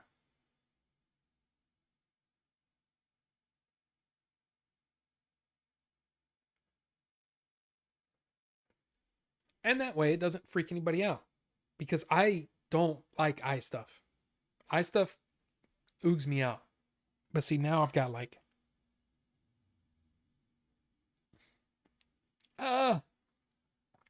anyway. Yes, Eli Roth. Yes. David Berkowitz. Who's David Berkowitz? That sounds like a serial killer or something. You think it's the best Tarantino too, Chris? I mean, look, I'm just after watching it again, and really it's weird. It's so odd, guys. After being on a set and making a movie, you watch a movie again, it hits you completely different. Like, I was watching Jackie Brown with a whole new set of eyes. So the movie hit me differently. And maybe part of that is age, but part of that is because now I know kind of what it takes. And maybe I haven't done every possible job in the movie business, but I look at that and I go, I know how that's done. I know what it takes to get a setup like that. I know what it takes to get an actor to do that. Like, amazing actors, right? Amazing. You screenshotted the recipe? Good. Hopefully it actually came through on, because I think one side was just the ingredients, right? Too young for Pulp Fiction in theaters. Yeah, I didn't see Pulp Fiction in theaters. I could have, because I was 18 when that movie came out. I mean, again, that year was kind of insane for the best picture race. You have Forrest Gump, right? So best actor, Tom Hanks. Best picture, Forrest Gump. But up for that was Shawshank Redemption for best picture, and Pulp Fiction with Samuel L. Jackson up for best actor. So it's weird, man. Even though Forrest Gump is a solid movie, I kind of don't like it. I kind of have a thing against it because two of my, seriously, almost favorite movies of all time, like, they're way up there, got beat out by Forrest Gump. And it's just like, I don't know. I remember seeing Pulp Fiction when it came out in 5th grade and having to describe it to all my friends and act scenes for them. Frodo's Boy, I'm sure you did oh man, I shot Marvin in the face. Kill Bills are probably the only Tarantino movies I really, really enjoy. They're excellent. And guess what? Those are next. Those are the next movies. So, like I said, I didn't plan it, but because of the release dates and because of shipping, I got Inglourious Bastards and then immediately, I bought the other three from Walmart, which is, dude, my Walmart has not been carrying recent releases, but they had all three of those. And I was like, I just buy them with my money. But yeah, I have the Kill Bill in the Kill Bill Volume 1 and 2 in 4K coming up next. I kind of wish he would go ahead and release the whole bloody affair, but maybe that's a problem with, I don't know, because it has to be like, or does it? Can it just be released like as an unrated cut? You don't have to get the MPAA involved. Just sell the thing. I'd buy it. I don't know. You're baked right now? I hope I'm not talking too slow for you. Or do I sound... Have you ever watched a video on like 0.75 speed? It is kind of funny. Almost anybody you come across, they sound like they're drunk. They sound like they're slurring their words, and it's kind of funny. Anybody else hard? Whoa, calm down there, Rufus. Just don't thump it, you know? Don't flick it. Or do. I don't know. I'm not the boss of you. Wow. Colloidal silver is good for eye weirdness. Well, Frodus boy, I am going to a corneal specialist tomorrow, and they're going to scrape my eye. So we'll figure it out tomorrow. And then hopefully it is getting better. It's just not getting better quickly enough for my eye doctor. So there you go. We're gonna figure it out. We're gonna get it figured out. I love Forrest Gump. Forrest Gump is 90% soundtrack, not that great of a movie. I mean, you may not be wrong, Frodus boy. Django is my favorite Tarantino movie. Squiggles. I mean, I only own... Is there a Django 4K? I only have the Steelbook for Django, right? Yeah. I have the Django Unchained Blu-ray Steelbook for that. Is one of the only... I don't have very many Steelbooks. Very, very, very few. Very, very, very, very, very free. Very few. Forrest Gump is an amazing movie. But is it as good as Shawshank and Pulp Fiction? I mean, I guess to some people, yeah. Like you don't like Pulp Fiction that much. I think Pulp Fiction is... I love that movie. I'm a history buff, so I'm mixed between the music, the history, and Forrest life story. Just a great movie to me. I'm not saying it isn't. I just, when I look at those three, I know that I prefer two over. You know what I mean? I don't know. Rufus the Red Rocket. I mean, almost literally, right? I listen to podcasts after about 9 p.m. at 0.9 or 0.8 speed. The drunk effect is only one of the reasons. All right, then. All right. So here's something that I wanted to talk about real quick before we get into the news. I feel like this has gone well tonight. Because here's the thing. I got up really early this morning. 6:15 this morning. That's really early for me. Okay? To have this kind of energy going on. I can feel myself starting to fade. So I'm like, I hope I can make it. Because I'm not drinking no more caffeine. I got to get up kind of early tomorrow. But there is something that I've been wanting to talk about.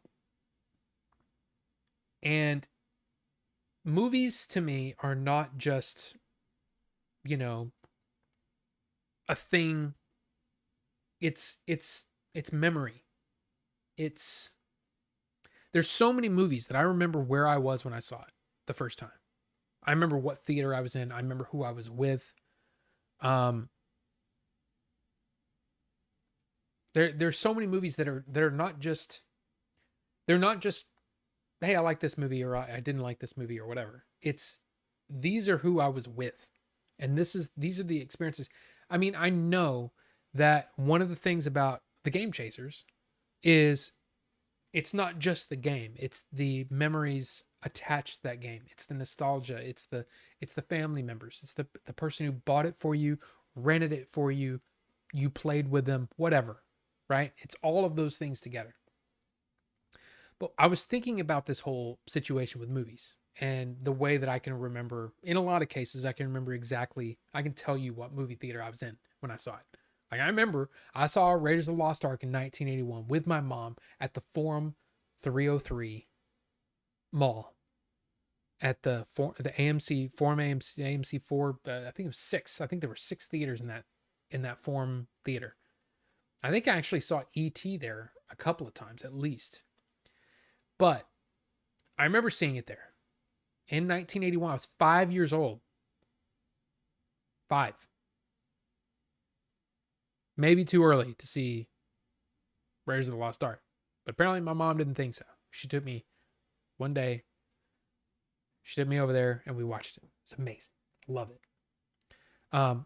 I did hide my eyes during the scene in the Well of Souls when she starts pulling bodies on top of each other. For some reason that bothered me. Everything else, Belloc's head blown up, who cares?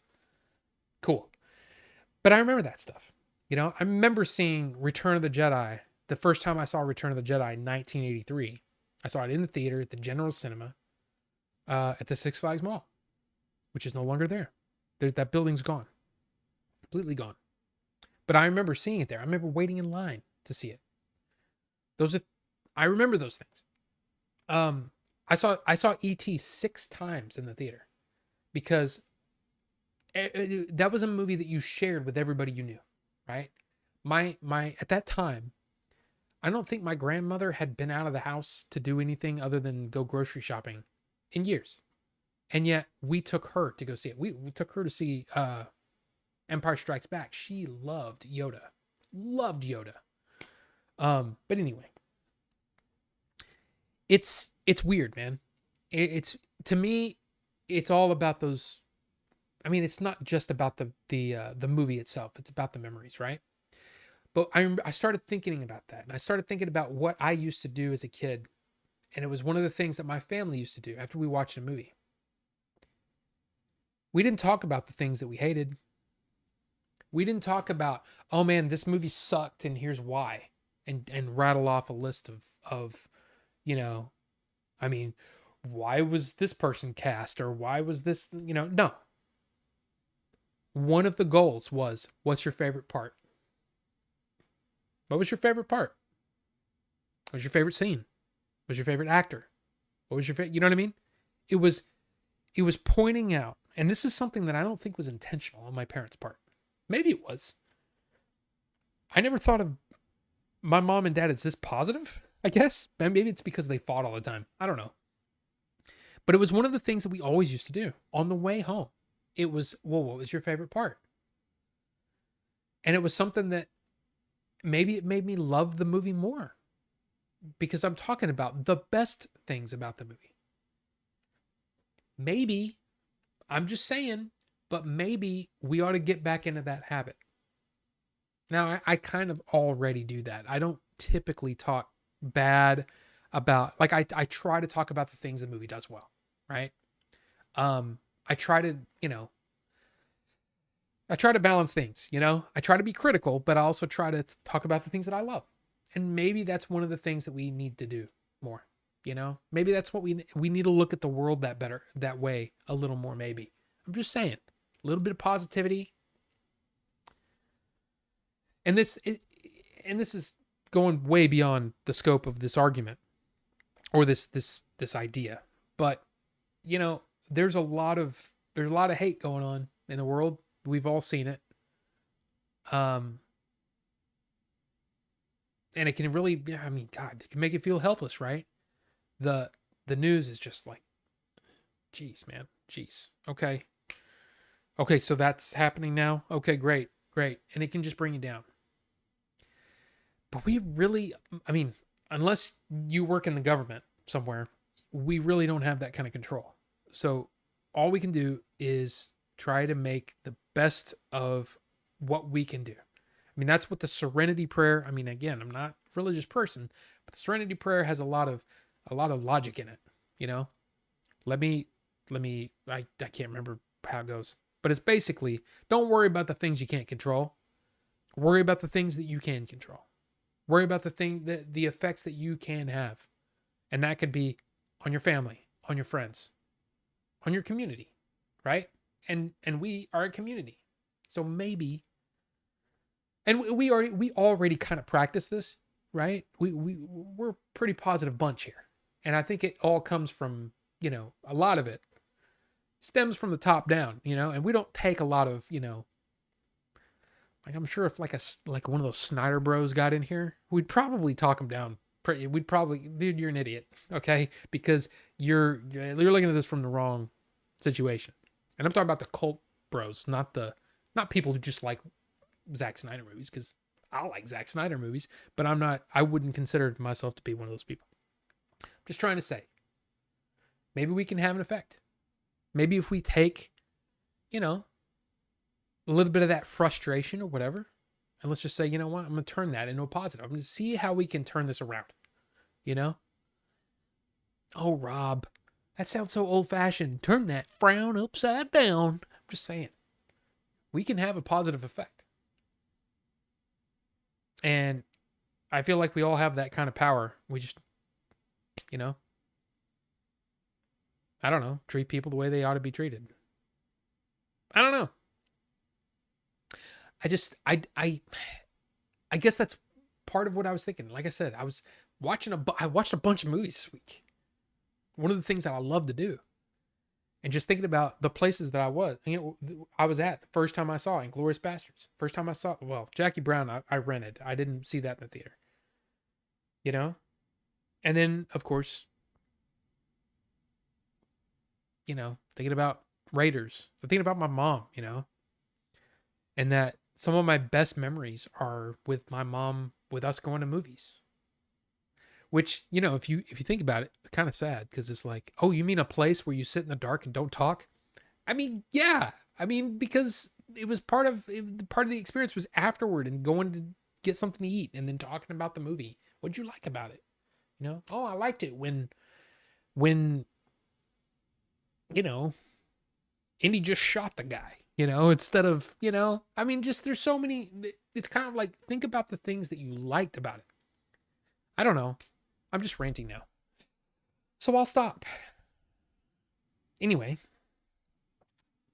there you go. I love Shawshank and Pulp Fiction, so I can't really argue against any of them. 4.45 for me.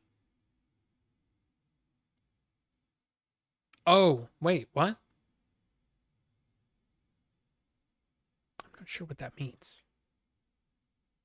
I miss the Six Flags Mall. It's weird. It's like I miss that mall experience. The smaller, more confined, more focused mall experience, instead of here's everything and then here's a bunch of people hawking crap at you. Hey, you want one of these? No, I don't. Get away from me. Do you need a phone case? No. What is this? No. Buy a phone case online, because number one, I know it's going to fit. And number two, I could pick the exact style I want. I don't want to pick from your bedazzled, jeweled, whatever things. I don't need anything that crazy. Get out of my face. Oh man, the first time I saw Return of the Jedi. Yeah. Your favorite Star Wars. Yeah. Like, I can't really remember, because I was 4 when Empire came out. But I don't remember where I was, but I remember it was one of the first things I remember is the freaking probe droids coming out and me going, oh my God. Like, this is the greatest thing ever. So, I don't know. Nightbot is right, guys. Hit the thumbs up button. Hey, thanks, Frodo's boy. I appreciate that. Hey, Rob, what's your favorite part on Return of the Jedi? Oh, I've talked about it. Oh, you've been up since 4:45. Yuck, Squiggles. Gross. I hate getting up early, man. I'm a night owl through and through, but what happened was I was reading. By the way, holy crap, reading. I know, but The Maltese Falcon, I just finished it. Dashiell Hammett. Holy crap, that book's good. Like, I remember the movie, but I don't know. And again, I saw it a long time ago. That's one where it's like I read the book and I finished it and I'm like, I want to buy the movie now. I want to watch the movie now. And unfortunately, it's not available to stream for free anywhere. I mean, of course, you could buy it digitally or whatever, but I was thinking, I think I'm just going to buy the 4K for that. But anyway, freaking awesome. Awesome. Loved it. Really, really enjoyed it. And I read it for free from the library. It's awesome. Well, I mean, I got the books up here, but I wanted to read it on my Kindle. But my favorite part of Return of the Jedi, it's not even a part. It's like a single shot. It's like a single shot. And it's the shot right after R2 has shot the lightsaber off, up to Luke. Lightsaber they track the lightsaber down. Luke catches it, turns on the lightsaber. So you're watching the lightsaber come down. He catches it, he lights it, and then he looks and then ducks under one of the guards. But it's like all movement. Like I love it because it was all movement. It was like just this energetic shot. And it's my favorite shot I don't know if it's in all of Star Wars, but it's definitely my favorite of the original trilogy. There's no shot I like better. Because that shot to me signifies everything that I love. I love Star Wars. I love Luke Skywalker. I love that green lightsaber. And I love the fact that was the first time we saw that green lightsaber. And what does he do? He lights it with a almost a face where he says, it's actually, I think it's in the comic.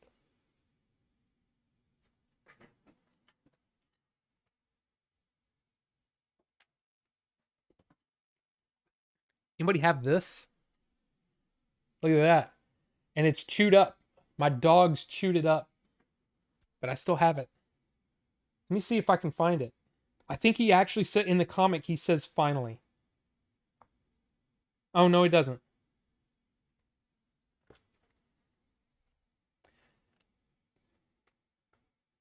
But the look on his face in the movie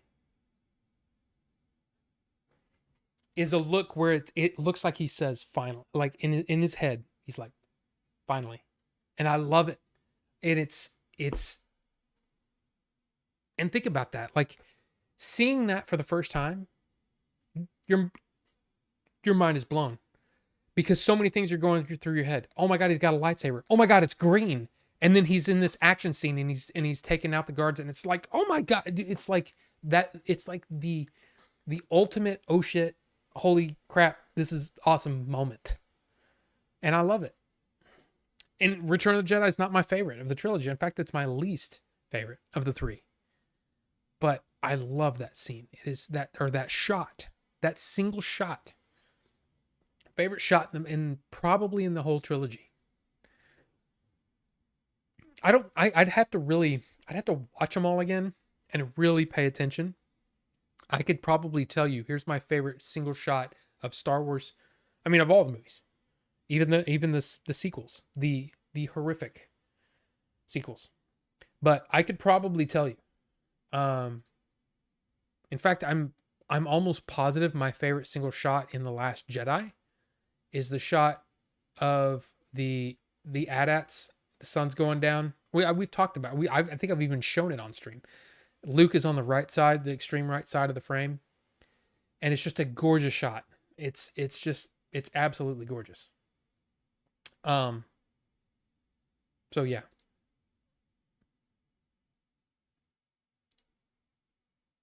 Sorry, I was setting something up for later. But yeah, awesome. Awesome shot. Let's see, Empire.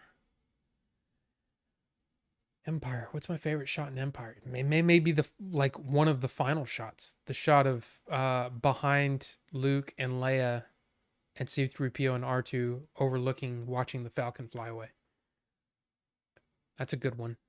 Or it could be just the shot of Darth Vader standing there silhouetted against the cloud, the carbonite, the carbon freezing chamber. The Force is with you, young Skywalker, but you are not a Jedi yet. The way he says it, it's like he's That may be my favorite shot. I don't know. I'd have to really think about it. Of course, the New Hope probably is, I mean, Binary Sunset, right? That's the easiest one, but there may be something that works even better. I'm trying to think.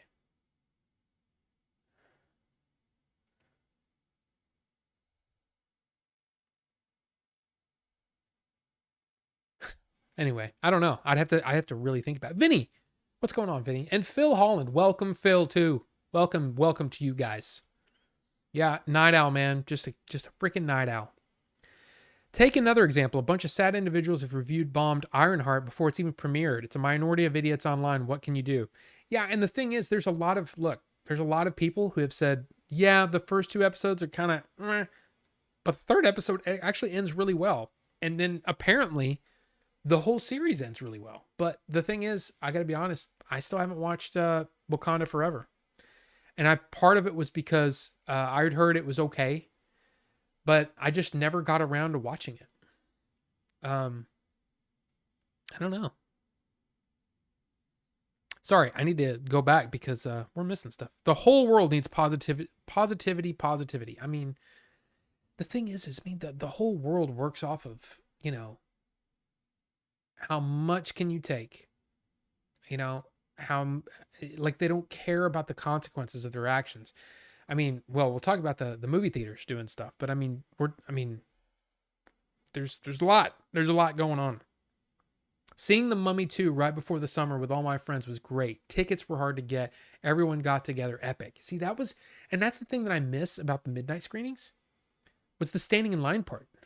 And I know that goes against everything that people want now. They just I just want to buy my ticket, pick my seat. And that way I don't have to stand in line and I don't have to do any of that crap. I just walk in and sit down. Yeah. Yes, all of that is very convenient. It's very nice. You get to skip a lot of the trailers.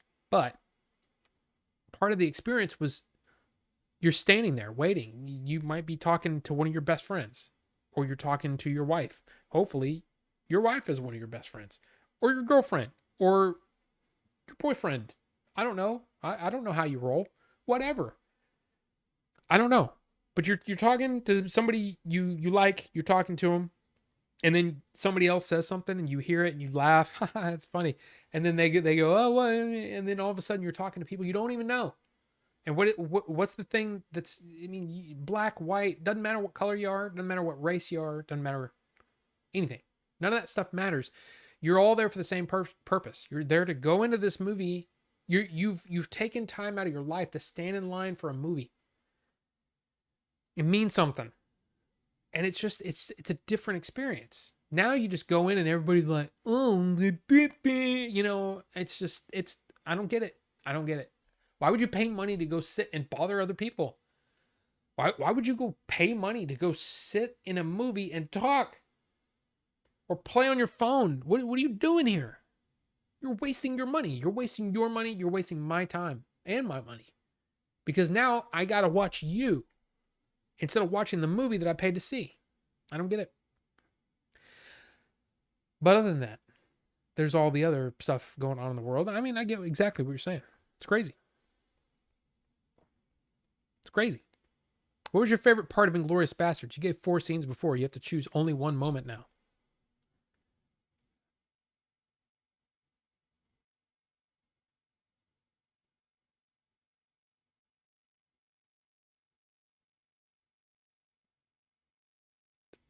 I know the moment. I know the single shot. And it's one of those, it feels, again, it's that that oh shit moment. It's that and I don't know how to it's the thing I've been trying to kind of cultivate this feeling or quantify it. It's that moment where it's almost like when you go over a hill and you don't expect it. You almost like lose your breath a little bit. It takes your breath away, right? And it's just an amazing moment. And for me, it's the moment This is the face of Jewish vengeance. That shot and the way that Melanie Laurent, the way that she delivers that line, it chills. And then right after that, there's a shot which is, I mean, the composition. There's so many things about that movie to love, but the way some of the things are framed. If you can imagine, this is the movie screen. Right here, you've got the actual movie screen on fire. And then up here on this side is the balcony. And you've got Omar and Donnie. And then changing clips. And it's just, again, it's cathartic. And it's beautifully shot, beautifully edited. The composition's great. It's beautiful. The thing is, like, it's weird how like violence can be something that's really cathartic, but man, it is seriously, that is my favorite scene. Well, but I mean, my favorite shot is that the visual of the screen on fire. Sorry, I'm trying to think here.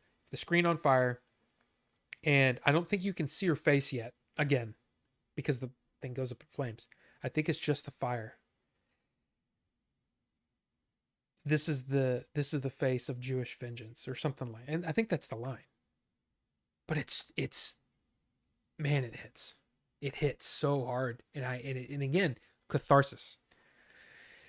What's your favorite part of Famaelian? I honestly don't remember. It may be. I honestly don't remember that movie very well. But I will say that there's an action scene toward the end that's pretty amazing, if I remember correctly. It could be the end. Who knows? No. I just pulled a tooth out of my head. Is this negativity spiel about me? No. It's in general. I knew this guy John once. Kept telling me to give peace a chance. Yeah. But Snyder cultists lead a toxic movement who went after James Gunn and Peter Safran's family. Sorry, Rob, but they can go to hell. But that's the thing. There are people that were part of that movement that have nothing to do with the current Snyder Bros, who are trying to, going online and basically saying we need to put our foot down and post spoilers for the new Superman movie because James Gunn fired the first shot, blah, blah, blah. Yeah, those people can go to hell. People who just like Snyder films and people who were, dude, when I heard that they were going to do the Snyder cut, as somebody who's a fan of things, like all kinds of things, I was thinking, wow, that's awesome. That is awesome that they pulled that off. The problem is that made them feel this sense of power. And that was the wrong. What they should have done is said, oh, wow, that's cool. Wow, holy crap, we did it. Awesome. Now let's move on with our lives. And it's kind of like, it's people, and look, we're talking about movies here, but there are a lot of people that deny evidence out there, right?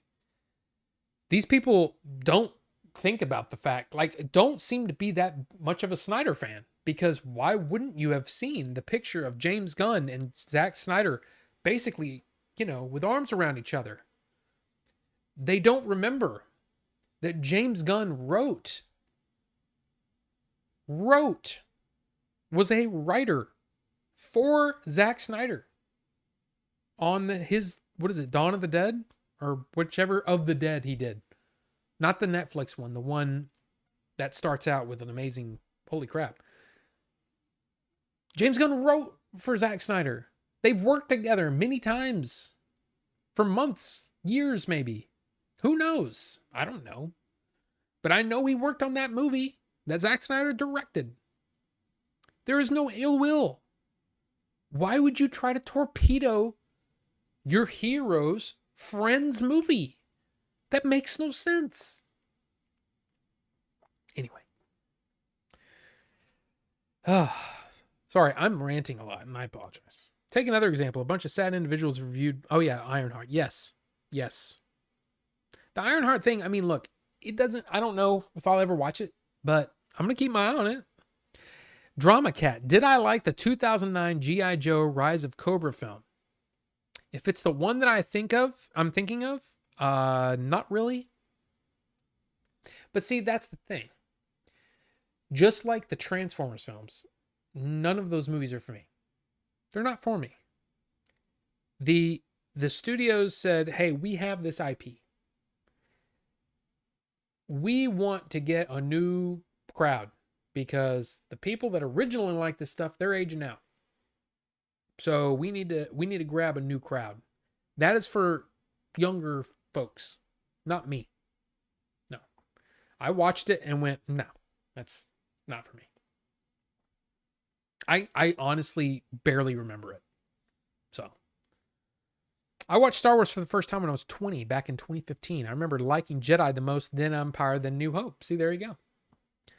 And you know what's funny? It's like I might have said that Jedi was my favorite up until a certain point. Probably when I got old enough to go, man, why are these teddy bears in here?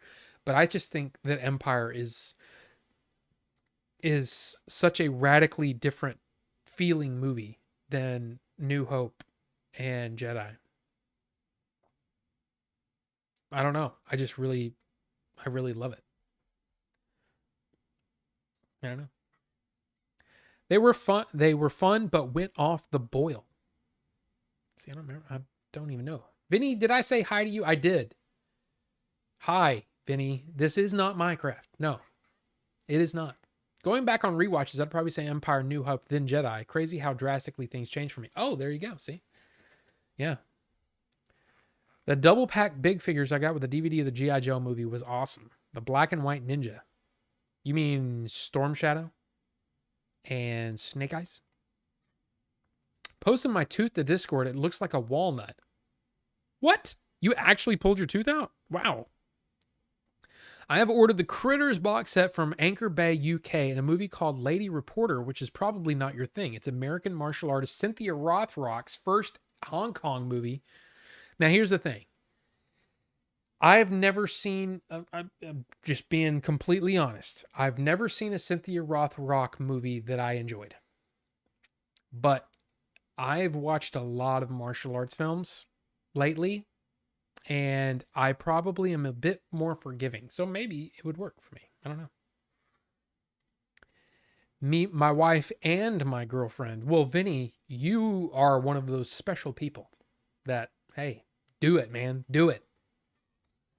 I always hated standing around waiting, and I don't like people enough to date them, and I had no friends when I went to the movies. Okay, well, I mean, I'm sorry, Stoffox, but I was just trying to make a point.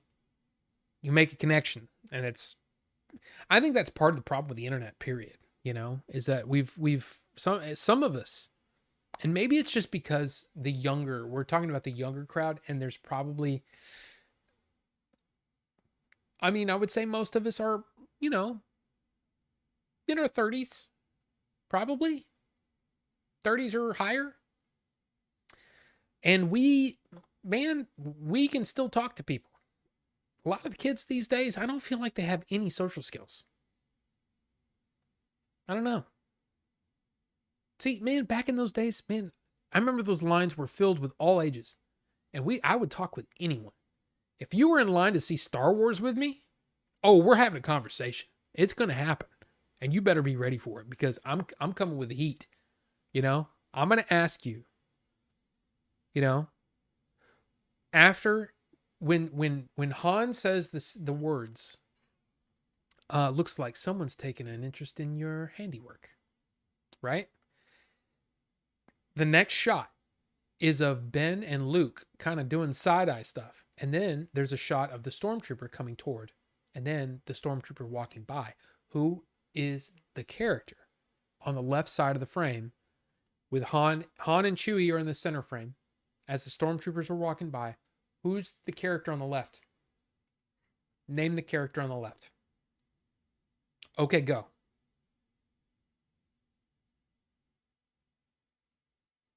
I don't know if you can't answer that. You're in trouble, boy. Boy. I'm kidding. Go ahead. Leave your comment in the comment section or the thing. I have a feeling that this is not the kind of stream that people watch after. Like like if you're watching the stream and you're taking part in the conversation and all that kind of stuff, that's fun. I don't know. Look, hey, okay, I'll just say this. I'm not one of those people like, hey, leave a comment with your favorite color or whatever, right? I don't do that kind of crap. But, dude, if you're watching the stream after the stream's already taken place and you're at this point, dude, leave a comment. Just say, hey, I'm here, 2 hours and 25 minutes into the stream. And I'm watching the replay, damn it. I'd just like to know. Anyway. Wow and Jinzu, we didn't get that in the UK. Sounds cool. I like the first G.I. Joe movie. It was all right. I don't remember either one of them. I remember not liking the first one enough to not watch the second one. So it's my money and I spend it how I want, sir. I paid for my phone and I'm going to use it wherever I want. Okay, but again, that's one of those situations, Star Fox. And I mean, I know you're kind of joking, but maybe you're not. I'll just say this. If your enjoyment is at the expense of others, that's a problem. Well, I like talking about movies while I'm watching the movie. Okay, wait for it to come on video. I like being on my phone while I watch a movie. Okay, wait till it's at home. That's not the movie theater is not a place for that. You're meant to sit there and watch it and enjoy it. And then if it's something where it's like, oh my God, everybody's laughing. Yeah, it's a funny movie. That's fine. But to sit and have a conversation with the person next to you is not okay. Being on your phone, your bright ass phone that everyone in the freaking behind you can see. That's a problem. I'm just saying, it's a problem. That's not movie etiquette. Not movie theater etiquette. But there you go. Guys, this weekend I have on my cinema slate F1 the movie and 4DX, Moving Seats, and Megan 2.0. I am going to see F1 in the Dolby Cinema, which is my favorite way to watch a movie, tomorrow night. So I will be seeing it tomorrow night. For me, the bar scene in Inglourious Basterds, love it. And see, that is, dude. I mean, I can't argue with that because it's awesome. Dude, that movie is so good. Indeed, I don't mind Snyder and do like his films. However, I'm so sorry to say Rebel Moon was awful. Oh, absolutely. A real letdown, as you pointed out, Zach and James are good friends. Yeah, exactly. Exactly. Oh, there you go. There's the double pack right there. The double pack. I was taught to not talk to strangers. Just saying, man, back then, dude, I talked to everybody, anybody. And of course, back then I was either working at Sprint, customer facing. I worked at Blockbuster, customer facing. I worked at Kroger, customer facing. What did I say? Yeah. And then after that is when I started working at jobs where I wasn't customer facing. But for the most part, I was always talking to people anyway. She's a B movie actress. Cynthia is so no problem. However, as a recommendation, try Righting Wrongs, aka Above the Law. I think I've seen that. It stars Yun Bao. Pronunciation correct? I don't know. And Cynthia Rothrock, great action movie. I mean, maybe. But I remember not liking the movie that I saw with her, but hey, you never know. I'm in the back, so no one can see me. Okay, well, if there's no one sitting to the left or right of you, then by all means. But if you're all the way in the back, I don't know. I can't. I can't with the phone. I can't. I want to break every phone I see. Anyway, speaking of G.I. Joe, them Energon Universe comics by Image are amazing. Energon Universe comics. I don't know what that is. Energon Universe.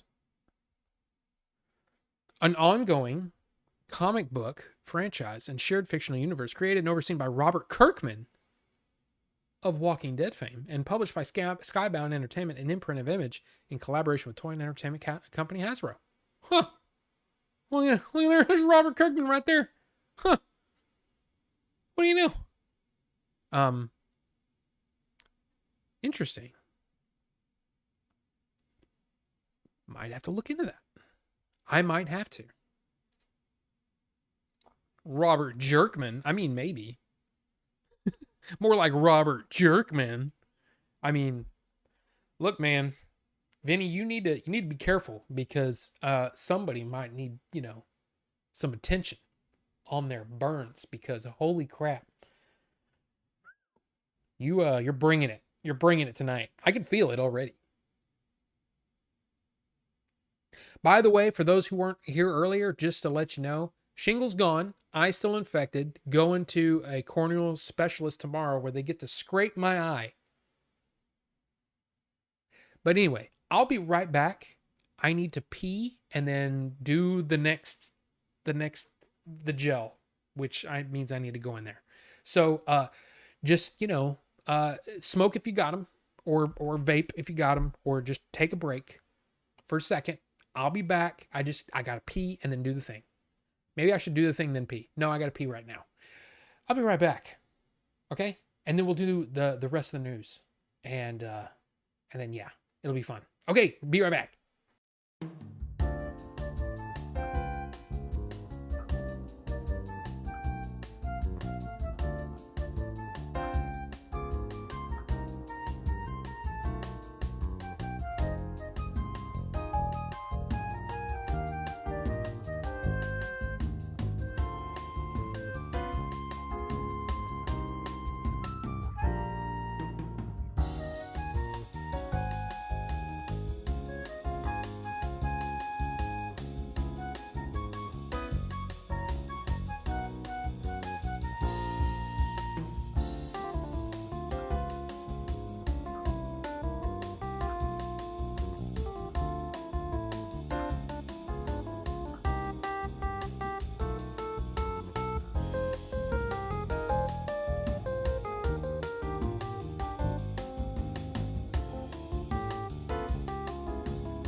Hey, so do you guys ever pee so much that like it kind of scares you for a minute? You're like, is this my life now?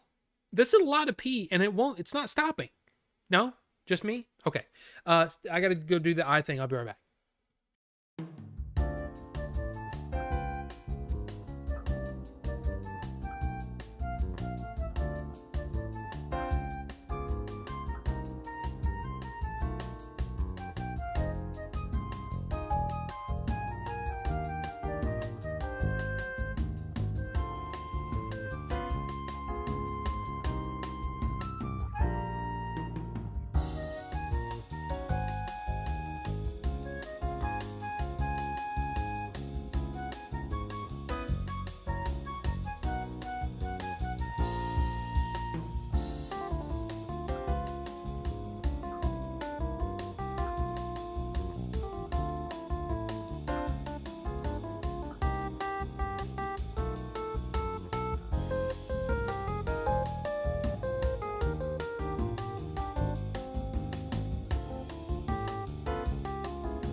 Okay, I'm back. Sorry. I still got to do another one, but that was the worst one. It's the gel is it's odd. It's just odd. Uh, and it's like I said, I don't want to gross y'all out. I don't know if it's gross. I don't know if you guys have a problem with that, but there you go. I never get notices when you're live from YouTube. Huh. How's it going, Real Proto Mike? Good to see you. I don't know. I mean, I don't know why. I don't know how that works. Learn to see, moron. Thanks, man. It's his fat break. No fapping, no fapping, no fapping. But thank you. You American folks get the best popcorn buckets. In the UK, we get plastic cups with poster detached. I mean, look, man, we got some big ones coming too. What was the let's see. I mean, the Jaws popcorn button is that one's kind of cool, but then the Cinemark ones were actually kind of cool. And yeah, like this, those are kind of neat. I kind of like them. There's this one with the cage. I was like, eh. But the Amity, yeah, there you go. There you go. They're kind of cool. Look at that. That's kind of neat. That's kind of neat there. What was the I mean the How to Train Your Dragon, where it's just toothless with the back opens up, and I don't know. Jeez. I forget what we get. Wait, I forget what we get since I don't movie theater. Well, there you go. Does the tape stick on the poster? Oh, in the UK we get plastic cups with poster detached. Oh, that's weird. And no fapping, no fapping. The popcorn at my theater sucks balls. AMC popcorn kills. Regal always was stale. Cinemark is nasty work. I haven't gotten popcorn in years. I mean, for obvious reasons, you know. When something tries to kill you, you tend to not eat it anymore. But the fact is I could eat as much popcorn. I could eat, you know, one of those big, huge freaking tubs, and the danger's gone because they removed the thing. So it's all good. Cinemark is near me. Chairs are comfy though. I mean, you're not wrong. I mean, the poster design is only on the cup. Yeah, they've there's a Jaws one like that, where it's just. I was trying to think of. I mean, I'm sure there's got to be a dinosaur one, right? For Jurassic World. Let's see. It looks like just a dinosaur head. Oh, see, this one's cool though. This one's really cool. I like that one. That one's neat. The T-Rex is kind of cool. That's kind of neat. But I don't know. I don't know.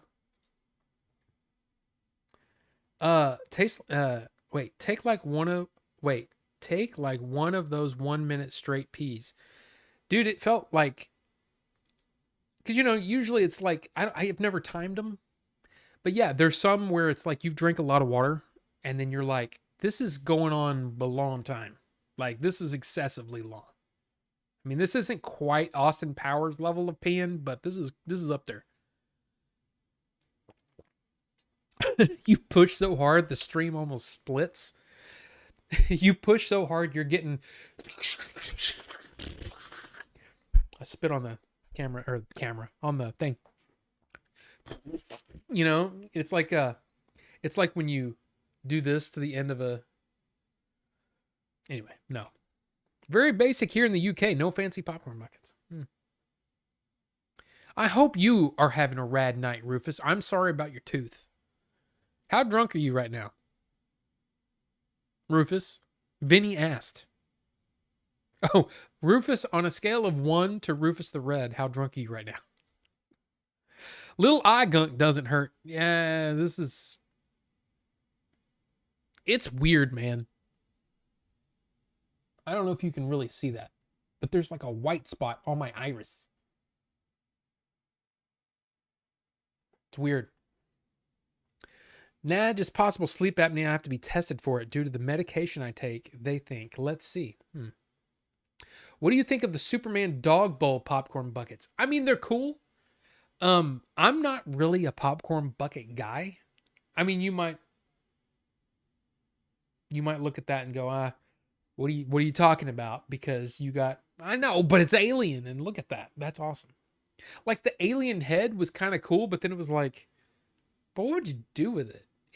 This one looked neat to me, and I like the idea of something that could actually be used. Like I'm never like, how many people use their Alien Romulus alien head popcorn bucket to eat popcorn out of? Like that's actually usable. I mean, look at the aliens popping out of the top. Totally usable. Totally usable. But for the most part, like I said, I don't care about popcorn buckets. I mean, they're cool, but balls at my theater suck popcorn. And there's Wraith. See, Wraith loves the popcorn buckets. It's to me, popcorn buckets are on the level of steelbooks. Like, here's the problem. You're buying a popcorn bucket for a movie you haven't seen yet. What if the movie's terrible? Then you're left with the popcorn bucket going, I don't know if I needed the Crow 2024 popcorn bucket. With Bill Skarsgård's head. You know? Like, what do you do at that point? I'm just going to throw it away. That's $30, man. Don't throw it away. You can't throw it away. Somebody wants it, right? But it's not the kind of thing that I'm into collecting, but that's just me. What's everyone's most anticipated movie this year? Mine is Superman. And anyone think this new Jurassic Park movie promotion is very low key? I mean, it's out in what, 2 weeks? Phil, give me a second because we're about to talk about that. How's it going, Robin Chat? Wraith, doing well. And Rufus, we need answers. There's none this year I'm really stoked for. Sorry, Staff Alks. There's some good ones coming. I'm excited. How's the weather? It was 102 here in New York City. It was 97 today with a heat index of 114. That's hot. Is that a reference to me having an alcohol problem or me pulling a tooth? I kind of need to know before I answer.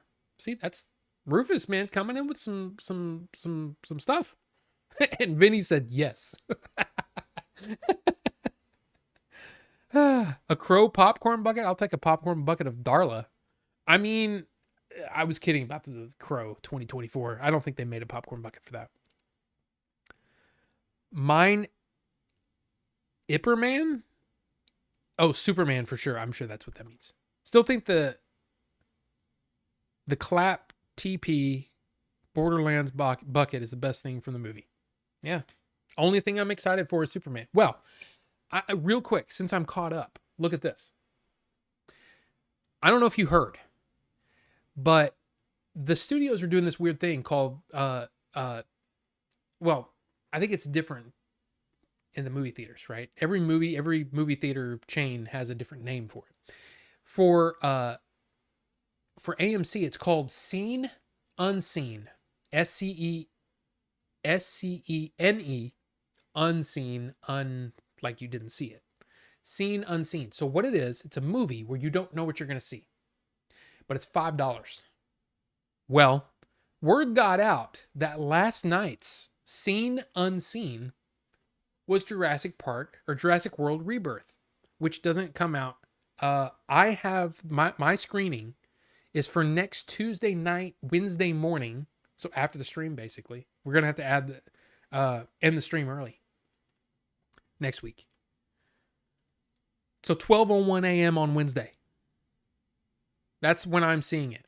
But I could have seen it last night for $5 because it's the secret movie, right? So Cinemark was doing it. AMC was doing it. I think Harkins Theaters does it. Kind of cool, right? But typically, it doesn't leak out that what the movie's going to be. But this one did.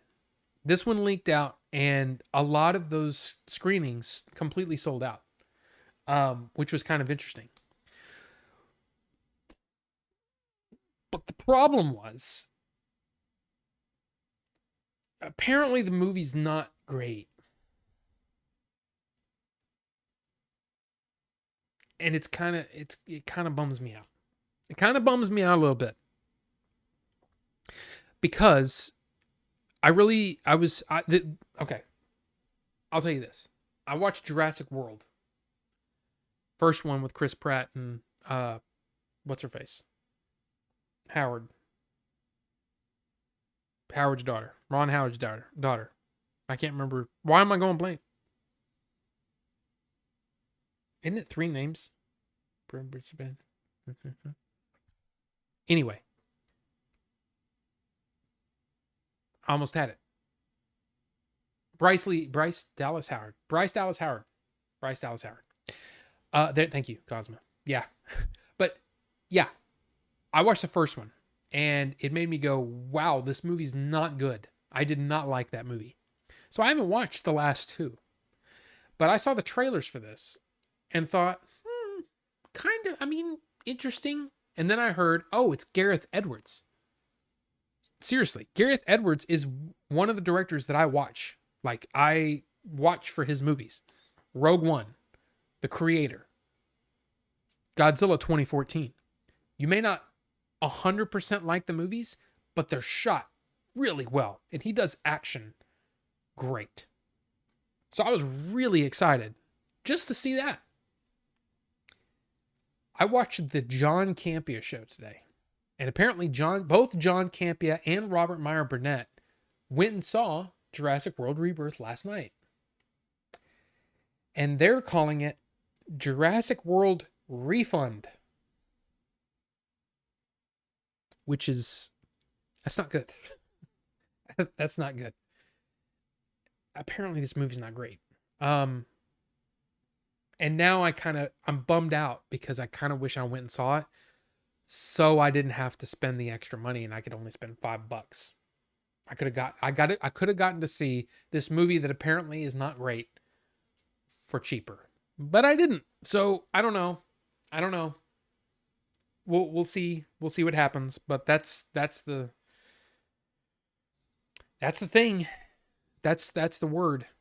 And I'm sure there's probably plenty of people who went and saw it, and there's probably some thoughts out there on Twitter or whatnot. Twitter X. But yeah.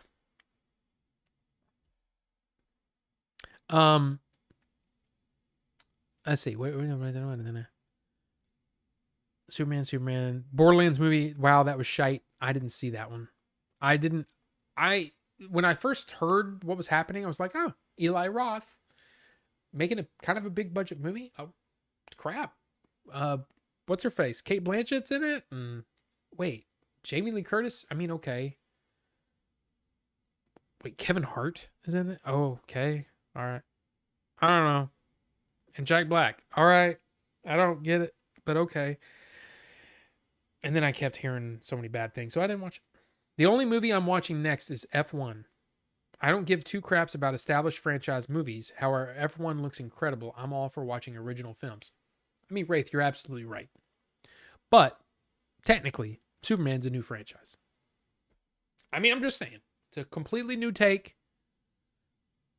We'll see. It could be great. It could be terrible. I don't know. But I already have tickets. These are the 4 tickets that I have remaining in my email inbox. Movies that I've already purchased. I've already purchased the tickets. So tomorrow, F1. Next Tuesday, Wednesday night. Tuesday night, Wednesday morning. Jurassic World Rebirth. Or Refund. The following week, on Tuesday, Superman. And then a couple weeks later after that, Fantastic Four. First Steps. I'm going to see it. I don't care. I'm going to see it because I want to know. I want to know if the movie's good. And of course, any other movie that kind of pops up, you never know. Like Strange Darling was the kind of movie where it was like, I didn't know that movie was coming out at the beginning of the year. Hell no. But then I heard about it. All the words were good. People coming out of, oh man, this movie's amazing. You got to go see it. Holy crap. There's a screening near me. Let's go. So you never know. But those are the plans. And then after that, I don't know, man, I got to be honest with you. I don't know about Naked Gun. It looks like we might have seen all the funny stuff already in the trailer. I don't know, but we'll see. But I understand that whole point of view. I just want to see original movies. I mean, I get that. But I don't know. I don't know. I'll refrain from sharing what I thought I was amongst homies. To quell this question, I will inform you I'm sober. I refuse to be a spectacle. I'm candid to give you guys a chuckle, not to actually be a jester.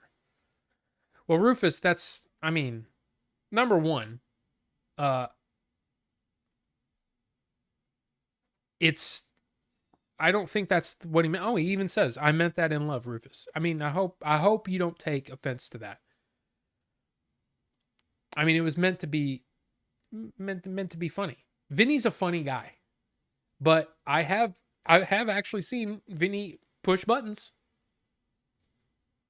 Especially if you've ever been over to the Game Day stream, I've seen Vinny push the buttons. I mean, and there's another guy, Bacon Pancake, over there. Man, he pushes some buttons sometimes too. So I don't think he meant anything by that, Rufus. So please don't be upset. Paging Dr. Howard. Dr. Fine, Dr. Howard. I'm not sure what that is. Jurassic ain't been good since The Lost World to me. I mean, you're probably not wrong. But I still have hope. And like I said, it's a director I love. I love Gareth Edwards. So I kind of want to give it a shot, but I kind of feel like now I'm gonna there's gonna be like 3 good scenes, and the rest of it I'm gonna be rolling my eyes so much I might have to go back to the eye doctor. So we'll see. Cineworld cinemas here in the UK have secret screenings. Yeah, and for some reason it was apparently like a Facebook post or an Instagram post or something. And it was Gareth Edwards holding the phone, and behind him were all the stars of Jurassic World Rebirth. And they were like, did you guys hear that there was something happening on Monday? Yeah, on Monday. Yeah, like a secret screening or something. Huh, interesting. And then people were putting it, because what happens is when you go to the listing on like any site, what it does is it shows you when it starts and it shows you the runtime. So in a lot of cases, you can figure out, okay, it's going to be an upcoming movie. It's a movie that hasn't come out yet, and you can figure it out by the runtime. Sometimes you get crap. Like apparently, The Life of Chuck was one of the ones a few weeks ago, and I missed out on that. But I already, had already bought my ticket, so it's kind of like, eh. So anyway, but yeah, apparently you can sometimes figure out what the secret screening is. I really want Jurassic Park to lean now into horror elements, but I don't think they really can. I don't think so either. It's too much of a family roller coaster kind of thing, and they won't really. Yeah, I don't think that'll happen. It's kind of like and this is not the same thing, but it's a lot like the people who grew up with Star Wars who now want to see more adult, like more action, more, let's be honest, more graphic, or like true to actual, life. Like when you cut an arm off, you may not see blood, but you should see at least a cauterized something. Yeah. They don't show that kind of stuff. But yeah. Yeah.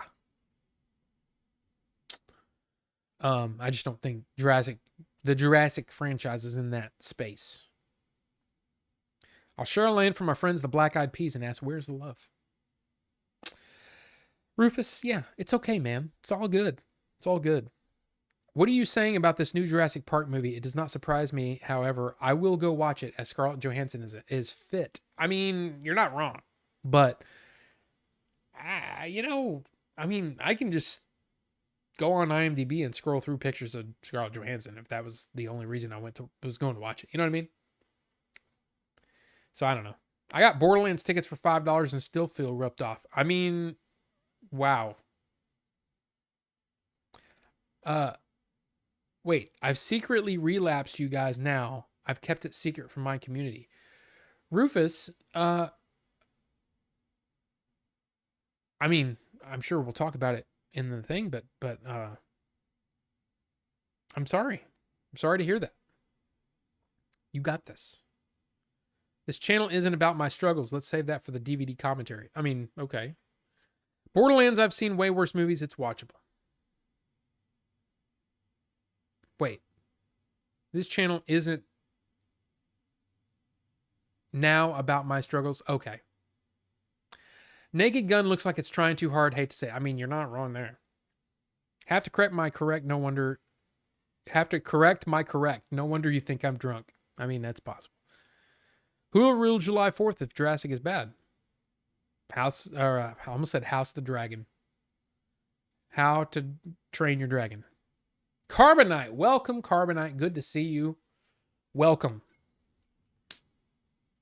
I'm also a jerk. See, and see, at least Vinny knows enough about himself to go, yes, I am a jerk. I push buttons on my controller when playing my video games. Okay. Scarlet wouldn't cause me to waste my money. I mean, KP Senti, welcome. Borderlands needs to be the next movie on the poll for members only. Oh, God, really? Oof. I don't know about that one. I do not know about that. Just wanted to bring this up. I don't know if Billy's still here, but this was kind of interesting to see. Texas boosts film incentive to $150 million a year in bid to lure production from regional rivals. I mean, that's Taylor Sheridan right there. Of course, we were talking about what is it? Whatever the show that's filming in Fort Worth tomorrow, which is basically where I live. But he's doing the thing. They're doing the thing. Now, when you look at that and you go, oh, that's kind of interesting. That's kind of cool. And then you look at California, they do $750 million a year. So it's kind of like the film incentives. So I just thought it was kind of cool. Next up, you guys excited for the Street Fighter movie? Here's your Chun-Li. Kalina Liang. She was recently in Steven Soderbergh's recent supernatural thriller Presence. But I was kind of like, okay. I thought it was kind of cool. I wanted to show you guys if you hadn't. But there you go. Chun-Li. Let's see. Hold on a second. We need a Lawnmower Man pick. I mean, somebody's got to vote for it. Scarlett Johansson, I would drink her bathwater. Yeah, definitely. Taylor Sheridan does have a million shows. Sandman season 2. And what's interesting is, who is it? Somebody was doing an interview for it. And they said that they had already planned for season 2 to be the end. Because a lot of the Sandman series, which is right here. All right here. I love the whole series.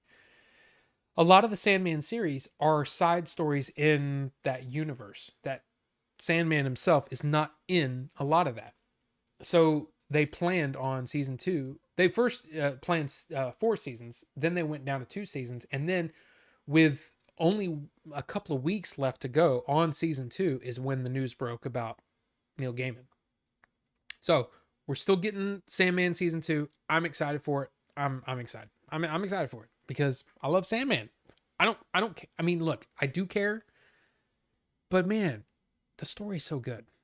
I think at some point you have to be able to separate the art from the artist. You know, because I'm sure Leonardo da Vinci was probably into punching baby goats in the neck. You know, or something. We'll wait until that comes out, but probably. I'm pretty sure. I don't know. I think I have to be a Texas resident to get the movie money too, I believe. I mean, I don't know. She has to be able to do the kick. I mean, that's true too. Street Fighter movie, didn't know that. Oh yeah, it's happening. It's happening. Da Vinci loved country music. I mean, that's possible. That's possible. He and Kyle Urban, or I don't know, Garth Brooks. I was there when Da Vinci punched them. Were you? Were you now? But I think we talked briefly about this. So the more commercials in movie theaters. I wanted to also bring this up, which is this. That most U.S. exhibition execs think traditional moviegoing has less than 20 years left as a viable business model. And maybe that's why they're deciding to just, okay, well, more commercials. Basically, let's squeeze our consumer base as much as we can for as long as we can because we don't have enough time left. I don't know, man. That's a bummer. That is a bummer. There was an article that came out that said that so far this year, LA moviegoers, only 42% of them were in their seats in time to see every trailer, compared to 55% last year. And then in New York, last year was 47%. This year is 42%. So interesting. The theaters are getting paid, but we're not sitting there to see them. So I don't know, man. I don't know. And this is something that I've been seeing, and I know, Starfox, you're all like, oh, I want to play on my phone in a movie theater. I don't get that. I don't understand it. I think it's ridiculous. There's a reason why for years there has been, hey, turn off your phone trailers that play for before the movie. At least that one's helpful. The movie trailer is saying you could be watching this. If you're watching this on your phone, then you're an idiot, you know? And it's like, why? Why? I'm here. I know it's better. Why are you telling me you can get better sound when you're sitting in a theater? I know. That's why I'm sitting in this here theater. You don't have to preach to me. You're preaching to the converted. But everybody, every now and then, needs the reminder, hey, put your phone on silent. Put your phone on do not disturb. And yeah, I know that they do the little funny, oh, it's so cute. The Pixel phone and the iPhone are working together, and they're like, oh, phones shouldn't be in movies. Way too subtle. Way too subtle. You need somebody on the level of Dennis Leary or Sam Kinison. Full head. Hey, idiot, shut off your damn phone. That's what you need. What's with the subtlety? What's with, oh, that's a cute ad? No, turn off your damn phone and leave your damn phone off. If not, the manager is going to come in here and he's going to escort you out. That's the way it should be done, period. I'm sorry. But that's the way it should be done. There are rules for a reason. People are there to watch the movie. They didn't pay money to watch you play on your phone. If you're going to play on your phone, you're absolutely wasting your money. I said, that's a waste of money. I don't get it. So they need to quit with the cute shit, and they need to get down to business and say, hey, shut off your phone. Wouldn't it be funny if like Sam Kinison, Sam Kinison's not alive anymore, but he's like, oh, you know, and he's yelling at you, just shut off your phone, or Dennis Leary or somebody like that. Somebody with a forceful personality. Who could do it? Bill Burr? Anybody. Pay anybody. Anybody forceful to do that. I think that'd be great. But I disagree. I think there's just like physical media, I think you make good movies, people will come to see them. That's what I believe. I'm sorry, but I believe it. The next thing that I wanted to bring up before we end, we're almost done. We're almost done for the night. Doug Liman to direct a big screen adaptation of Stephen King's The Stand. Now, here's the thing. You might be going, haven't there already been 2 miniseries? Right? Actually, there's been 3. Right? There's the Gary Sinise one. There's the Rob Lowe one. And then wasn't there one like not too long ago? That was like a limited series type thing? Oh, it just says 2 times. Okay, never mind. What am I thinking of? I might be thinking of a different show. It doesn't matter. It says 2. It says 2. So there's the Rob Lowe one from 1994, and then the original with Gary Sinise. Or wait. No, 1994 was the Gary Sinise one. Basically, there's been 2. But this is the first time that a big budget movie has been happening from Paramount. And Doug Liman's had some really good movies out there. You know, Edge of Tomorrow, anybody? The movie's good. The movie's good.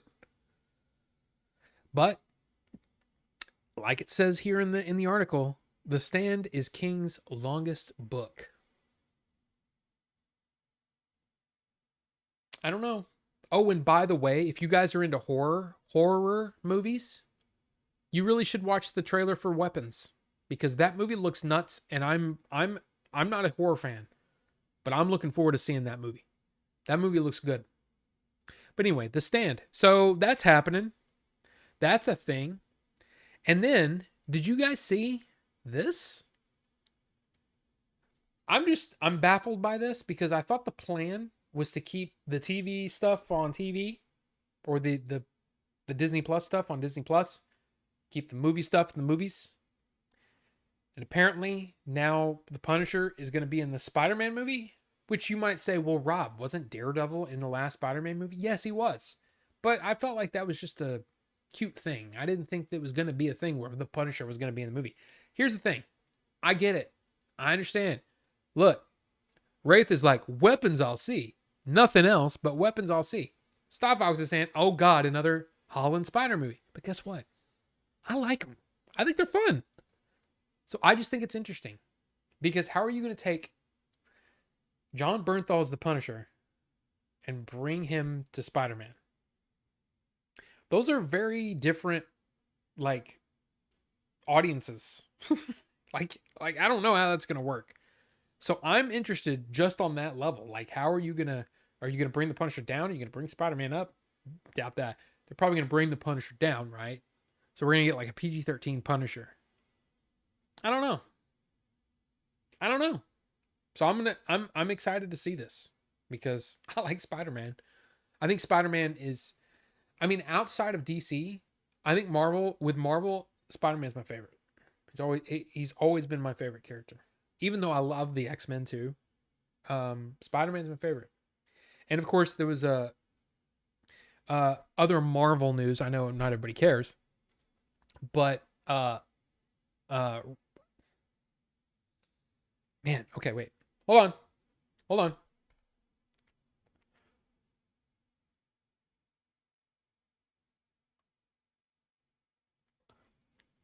Damn, I missed my eye again. Ryan Coogler basically confirmed the other day on a podcast that the director of Thunderbolts is doing the X-Men movie. So X-Men movie's being worked on. So there you go.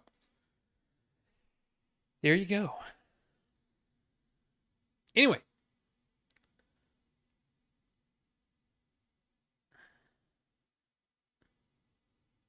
And see, Vinny agrees with me about the movies. Yes.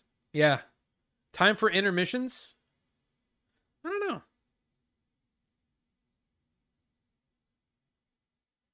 Billy Ray Cyrus. The next Mortal Kombat. Oh, yeah. Just another country. I gotcha.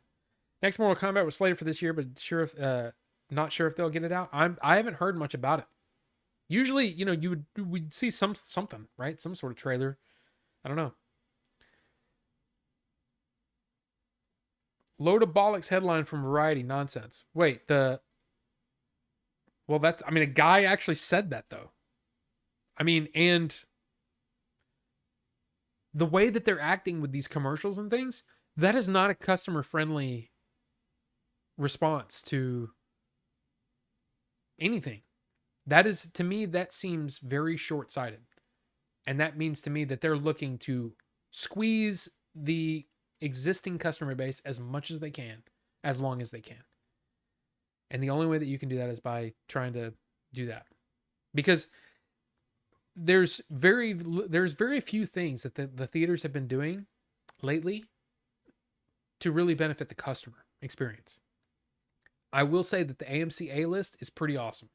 If you have an AMC near you, that AMC A list is pretty good because for a flat fee per month, especially if you watch a lot of movies, if you're a movie guy and you're constantly going, like me, if I had an AMC near me, I would totally be doing it and I'd be saving so much money. But the problem is the nearest AMC to me is like 25 minutes away. Now I'm going to an AMC tomorrow because I want to see F1 in Dolby. Because I think that movie's going to rock in Dolby Cinema. So, anyway. Sci-fi should be banned from theaters. I mean, maybe. Maybe. Phones during movies is bad behavior. I mean, look, it just is. There's a reason I got in trouble with the law. Don't need another stand adaptation. Well, I mean, maybe. But at the same time, I really like Doug Liman. He's made some really, really good movies. He's made some okay movies, but he's made some really good ones. And seeing The Stand with, because, man, I don't know if you've watched either one of those. I remember the 94 Stand, and wow. To make it actually horrifying and awesome, be cool. I don't know. Maybe. I like Tom Holland. I'm sorry. I like him. I like him and I like his Spidey. Punisher is a Spider-Man villain. He was first in Spider-Man comic. Oh, I'm not arguing that, Real Proto Mike. What I'm arguing for is that the version of Punisher that has been shown through anything Disney has been anything but family friendly. Like, did you watch The Last Daredevil? Because damn, Punisher does some crazy stuff in that show. I don't know. Tom Hall Bland, more like. Well, see, there you go. See, Bucho doesn't like Tom Holland either. The Hulk is going to be turned back into Savage Hulk from Mr. Negative coming into the picture. See, I don't know enough about that. See, I was never a Hulk guy. So anytime I learned anything about the Hulk, it was because I was reading X-Men or Spidey. So I don't know a whole lot about Hulk. I don't know what that means. Sorry for Pap. It's not gel. This was just a liquid thing. But it was the other liquid thing that I need to take. And then the rest of it is going to be this. Hope you feel better soon, KP Senti. I appreciate it. I'm going to find out tomorrow what this all is. And hopefully it won't be bad. Hopefully it'll just be a thing. 37 here in New York City. Yeah, it's much warmer in New York City for some reason than it is here, but the humidity here is stupid. So on Saturday, we're supposed to do 12 miles. I actually didn't hike this last weekend because of all the constant having to put crap in my eye. But this weekend, I'm going to try it. And supposedly 12 miles, and it's supposed to be 97 with a heat index of 114.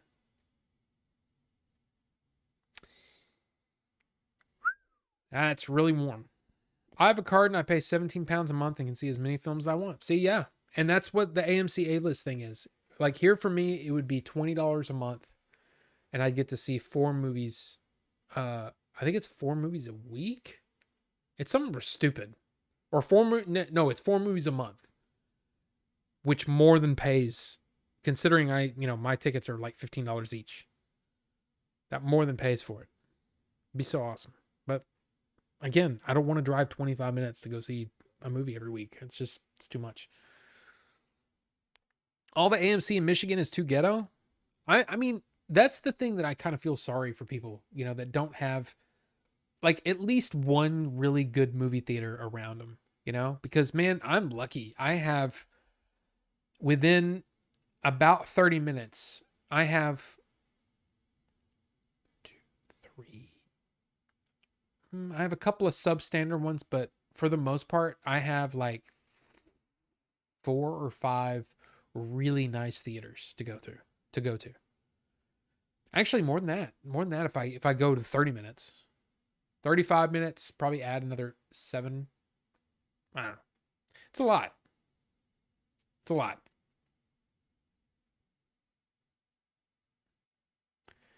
Yeah. Day 2 or 3 in the summer, and it's been brutal AF. The heat index is stupid. It's so bad. So bad. I think if Punisher goes up against the angry, aggressive black suit symbiote Spider-Man, it could work. I mean, who knows? Who knows what it's going to do? 17 pounds of what? But I don't mind driving 25 minutes, but I don't have a nice home. I don't have a nice home setup though. Yeah, that makes sense too. But I'm always willing to go to a theater no matter how good it is in there. But it depends, you know? It's like, for example, if I had to drive 25 minutes to go watch Jurassic World next week, I'd think about getting my money back and just watching it over here. I just may not do it. In fact, I'm actually thinking that I may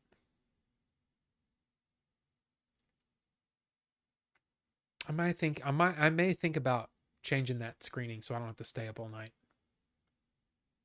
I don't know.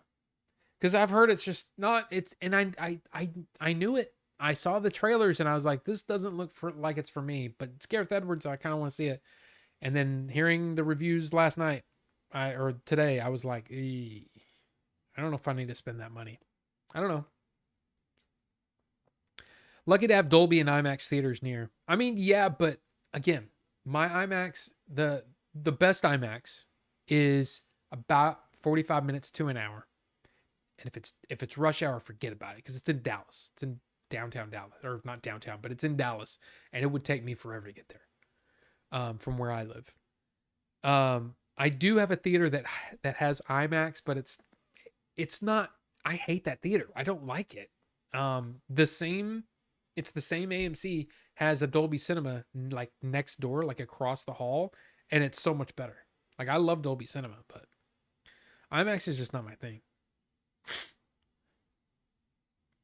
I don't want to drive in 25 minutes, but I just don't want to drive to town. Emo Toby versus Punisher.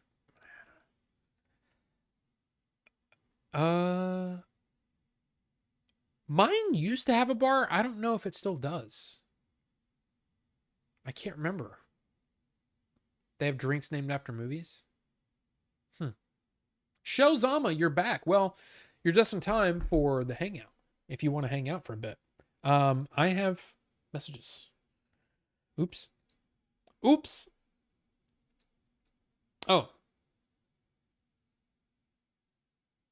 Okay. That's interesting. Southeast Game Exchange, possibly. Hit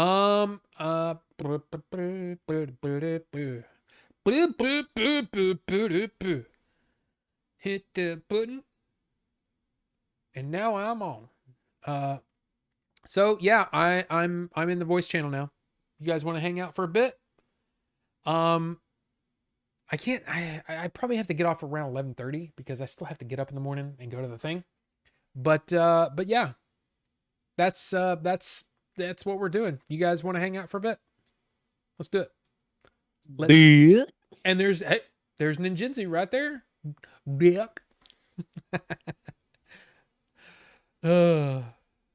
Let's see.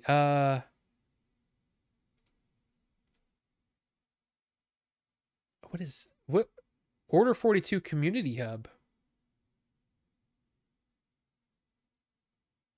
What is that? That's cool, Rufus. I don't even know what that is, but that's neat. Huh. Wait. No. Oh, crap. What happened? What did I do? Oh, dude, man. Sometimes Discord kind of annoys me. But look, here's the thing. Guys, thank you. Thank you for being here. Thank you for hanging out. I appreciate you guys. But if you kind of want to come hang out and chat, hey, feel free. We'll be here for a bit. So, yeah, got to get to sleep. Y'all have fun. Carbonite, have a good night, sir. And thank you all for the support. I mean, of course, Stallfaux for that tip earlier, and of course to Squiggles for that level 1 channel membership. I appreciate that too. I really do. I appreciate you guys. Don't know. Whoa. Did you hear? I'm sure you heard ninjutsu there. But hey, y'all have a great great rest of your night and a great week and stuff. And yeah, we'll see you guys next time. Bye.